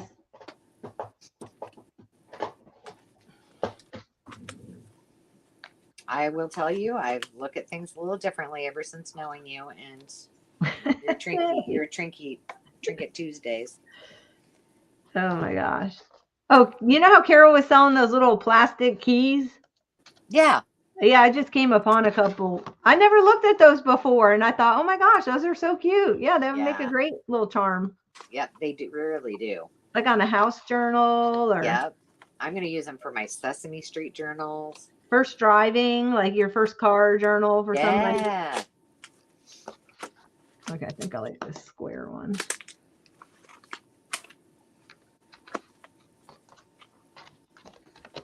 There we go. We'll put that here. It's on this side. Brenda's calling it, it's a fluffy. Fluffy. I know, not funny. It's a fluffy. It's a very fluffy. I'll never forget the very first time I ever posted a video. I was working on my own personal journal. I did an altered book for a trip I was taking, and I carved out a niche in the back where you know how you glue all the pages together and then you like cut out a square so you can make a niche. And I was doing that, and then and I was just like stuffing it all full of stuff. I didn't know if I would take it out or use it or whatever. And somebody just like was like, oh, it's like too gator mouthed or something like that. And I'm like, is that all you have to say? All this work? And that's all you have to say? And that was the first time I had ever heard of that or knew that people didn't like an like a stuffed journal. Yeah. So I'm on the exploding fluffy stuffed journal train. I like it. I love it. I think everything is like a surprise when you open it up. Yeah. It just makes me happy when I get a journal like that, you know? But I know probably more people don't like it as much as I do. And so I have to use a ton of constraint when I am doing my journals if I'm selling them. Look I did your thing. Oh, here. I don't know. I'm not on the screen. I made one of these for every journal so that I could do it and practice. Your little folded paper. The map fold. Yeah, which reminds me, I meant to ask you, how are you coming on your, you taught us how to do this and I taught you how to make a bow. How are you doing? Did you not just see me make a bow? Oh, I know, because I was probably looking at my own paper. You probably weren't. I made a bow. Yay! I did. I put it on my little paper clip. I'm so proud of you. Right there. I do too, Mary. I like the chunky monkeys. Well, and what I started to do was I just started clipping in stuff, and I figured that way they could move it around. They can put it in another journal if they want. They don't even have to keep it in this one. And then I usually and then because I'm an overachiever and I make a lot of extra stuff, then I end up putting that, I end up putting it in a bag, you know. But here's the thing that I've learned, and this is from my interior design stuff and even from having the shop. There are a lot of people that don't know what to do with things, you know? Yeah. So you have to kind of show them. So that was always my mentality is like, okay, not everyone that gets this journal is going to, they may not be an artistic person or creative that likes to, they just want to be able to use it. So why not put it all in the journal, right? But then I found that a lot of people who are buying journals are artists who just love the beauty of a handmade journal. So, you know, you just have to do kind of a balance. And at the end of the day, you just got to do you, right? You do you, boo. I guess you could kind of semi-decorate it, and then when they buy it, you could ask them, I have extra bag of ephemera. Would you like me to put it in the journal, or do you want it separate? Yeah, I just price them with they're getting the extras. Otherwise I'll be stuck with a whole bunch of stuff that Oh no, yeah, I put all that. I definitely do that too because I don't want. When I'm done with a series, I'm done. Like I don't ever go. I don't want to go back and look at things. That's funny. I do the same thing. Oh shoot. Like I don't want scraps. I do a big scrap busting session when I'm done. Yep. I do too. Now, I will have to say though, my Prairie Girl stuff, probably not. I will probably keep all of it because it's something pretty. I don't know. It's just special, like more special to me. It's just one of those special ones. Yeah, I've really enjoyed making these. It's been a lot of fun. It's probably been one of the most fun series that I've done in a long time. And I don't know if that's because it was a topic that I just am drawn to, or if it was the company of, all of us doing this together because we all love it, or if it was just because it was fun, but whatever it was, it really brought me a lot of joy. Okay, I keep trying to find a spot for this one little thing. And how about just put it in the bag and then make it look pretty in the ephemera pack. Missy asked me where I got the little mini igloo cooler. You have to, when you go to thrift shops, if you go to thrift shops, you have to be willing to dig to the bottom of the barrels. Like, that's where all the trinkets go. They find their way down to the bottom of all the buckets of kids' toys, or even in even in clothing, the bottom of the clothing bins and stuff like that. You can find all kinds of cool stuff underneath, because a lot of times they use those the bins and stuff like that for other things, and they'll just toss stuff on top of it. And this is where Johnna and I differ. we have a lot of things in common. However, digging in bins is not one of my favorite things to do. Have I done it? Yes, but reluctant. It doesn't even have to be at the Goodwill bins. It could be at a thrift store. You don't even dig, like, if there was like a Rubbermaid bin on the floor full of kids' toys, you wouldn't dig down in the bottom of that? No, I would do that. Okay. Absolutely. But in the bins, probably not so much. I'm not big into digging in the clothing in the bins, because I kind of freak out about bed bugs, Yeah. So, hi, Julie. Well, hi, Julie. Julie got back with a big old haul. Last week she was doing a live and she was showing everything she picked up. She found a lot of cool treasures. Oh, you know what? I'm so behind. Like, I feel like I don't even have time. And it makes me sad because but then I don't get the notifications, which really makes me mad. Either. You take the time to hit the bell, and then you don't get the notification until they've been on for like 30 minutes. Yeah, it's frustrating, isn't it? And the thing is that when I watch all of you guys that have channels, I want to be able to watch you. And most of the time I am working on a project. So I'm like, okay, I'm going to save those and watch them later. Right. And then I can't keep up. You know what I mean? So that's where a lot of times I have it playing on in the background. But then I end up watching more than crafting. Yeah, that's why I can't do. I would still be doing polyurethane if I was watching people do videos. And by the way, I'm not high on polyurethane today. It cleared out. Oh, that's nice. I have a clear head, but I seriously, yesterday, like even during our live, I was like, oh man, I must have overdone it. So, okay, I have a question. Yeah. I found a bunch of vintage jewelry on my outing with my sister in a bag. I think this is like some kind of bone, maybe, or I don't know. It was carved out of something. This little flower. It was a pin. It was broken. And I'm thinking about putting it here. Do you think I should leave it cream, or do you think I ought to go in with some, because this will take alcohol ink. I know for sure. Do you think I should edge it with a little bit of alcohol ink? Is it too much cream?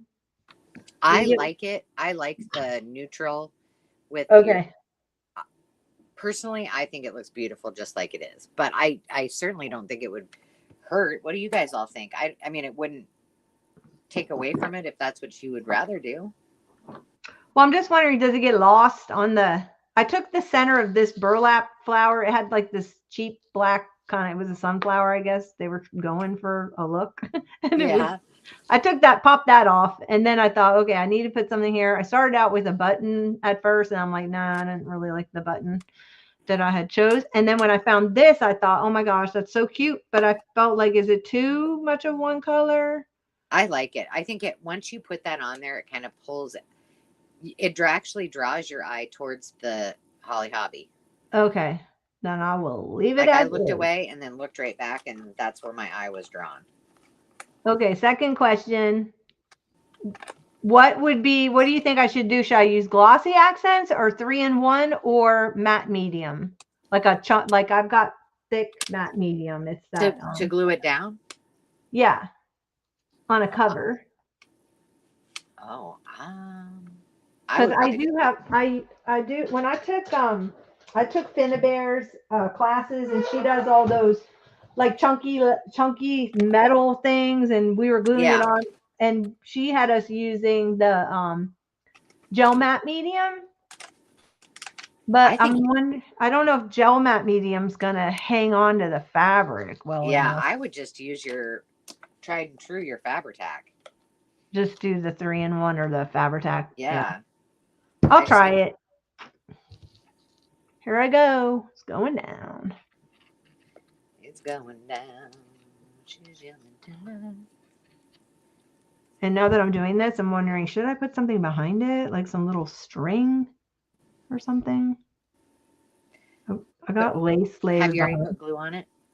I put the glue on it. I could wipe it off really fast. No. I was just saying, like, just hold it over your flower for a second.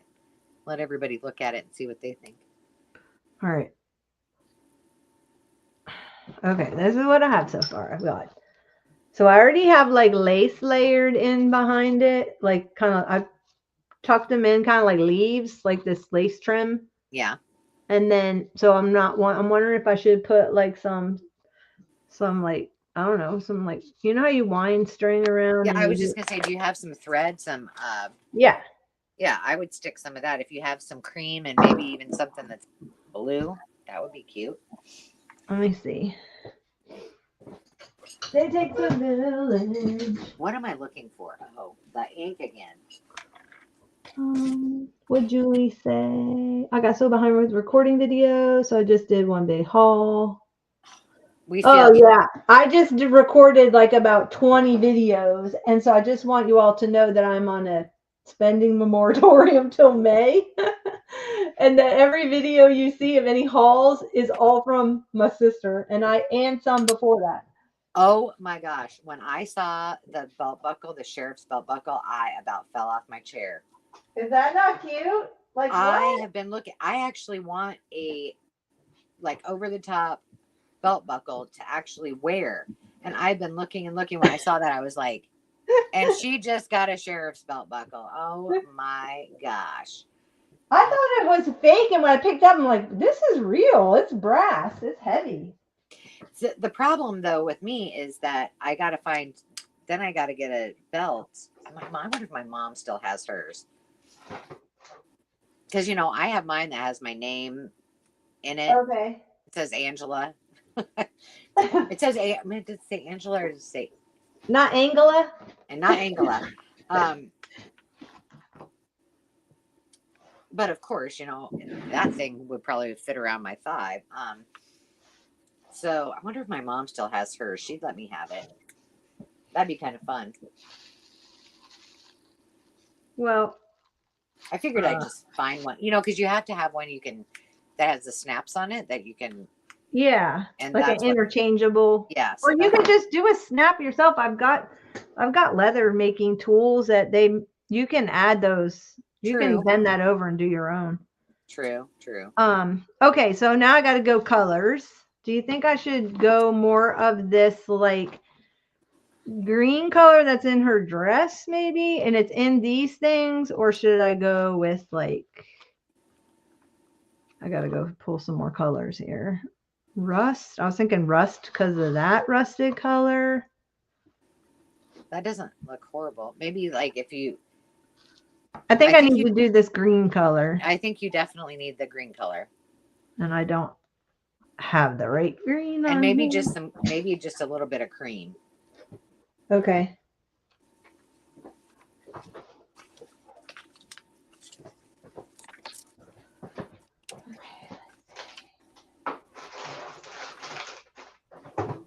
Hey, I just want to say, oh my gosh, those things that you posted with these pull-out drawers is like the best thing since sliced bread.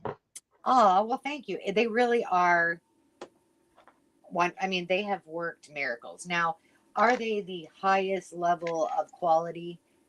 Probably not, but you know, Oh, that's perfect you right there. gotta be, you know, you can't be crazy with them, but I love them. I love everything about them. And you can pull them out easily. They slide right in there. The only thing is you got to make sure you don't overstuff them, you know. Yeah. Actually, what am I saying? Mine are pretty overstuffed. Yeah. Mine are overstuffed. Okay, I got that color too. So team 1 is the green, and this is the green that matches the dress part. And then this is the color okay, so there's choice 1. I'm gonna make you. Somehow you're not big anymore. You made me big. Oh, there. There you go. Okay, I like that. Okay, that's the dress, and then this color is the color. Veronica. That's the color of her apron. I think I like the green. I can already tell. Yeah, I do too. Go with your And I first. think I'm going to go in with a little bit of alcohol and make this a little bit darker down at the bottom. I think more like this color. Alcohol ain't not alcohol. A little booze. You're putting a little booze in it. Need a little booze on my journal. Okay. I wonder if I have. It's already almost 2:00. Are you kidding me? We've been on here 3 hours? Yeah. What? I don't Time feel like flies. I said I need to probably get off of here at 1. Well, the laundry's not going anywhere, so what time is it? What time? And the dusting and cleaning of the rental is not. It'll be there. Okay. What else do I have to do today besides videos? Pack up my car, unpack my car. I've got a bunch of stuff that home decor that needs to go over in the rental, but it's cold out, friends. It's really, really cold.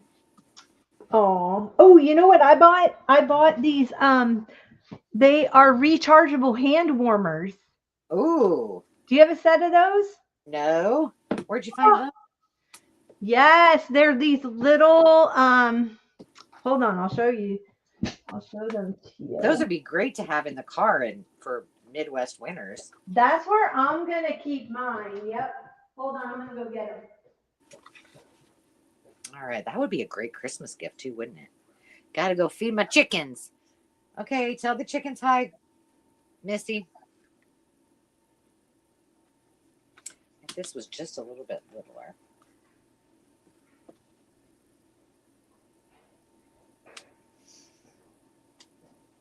I'm curious to see. I don't know. I can't believe.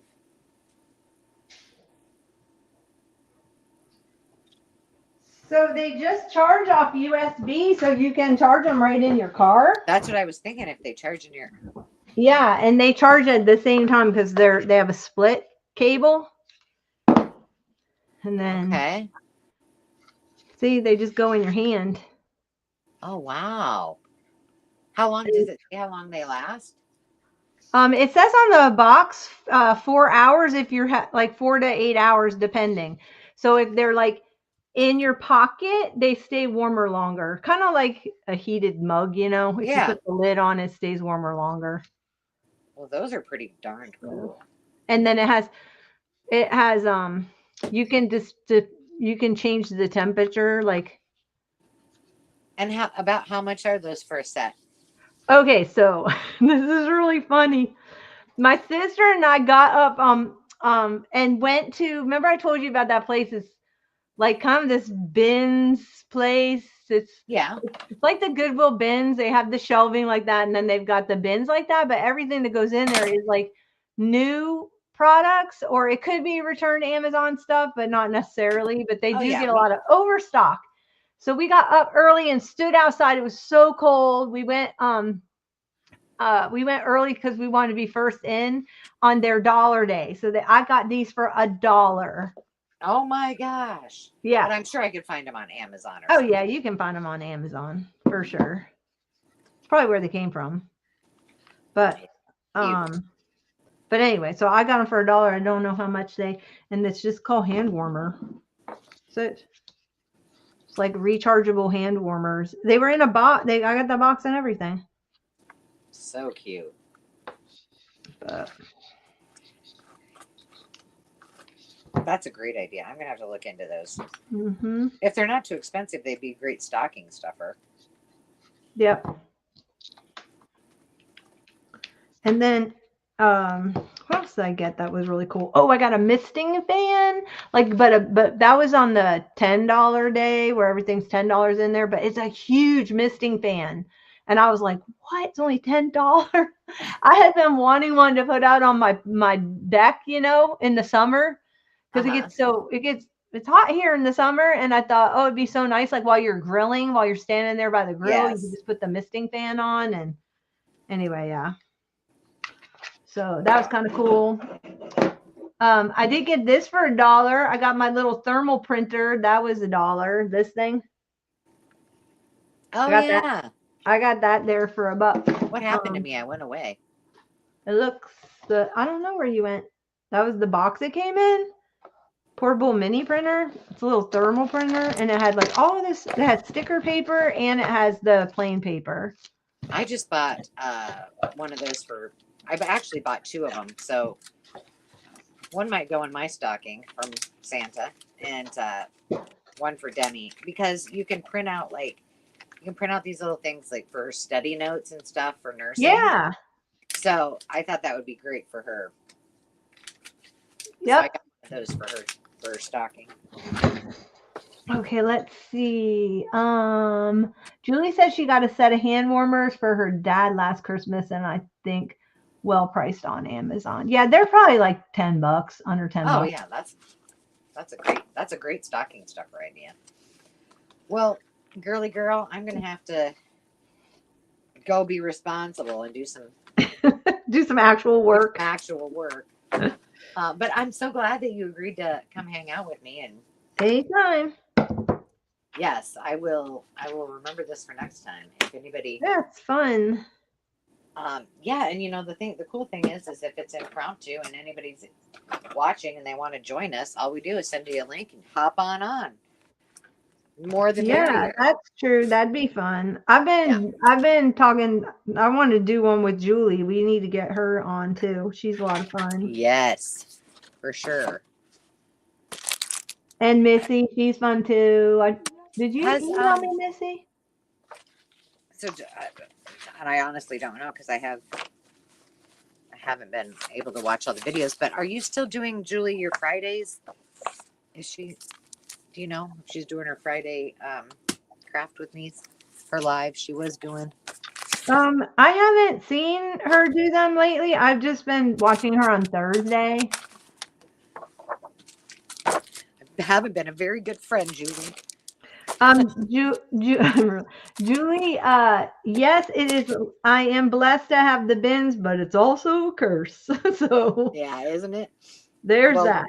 That would be fun, Julie. Let's make a date and we'll do that. We'll all hang out.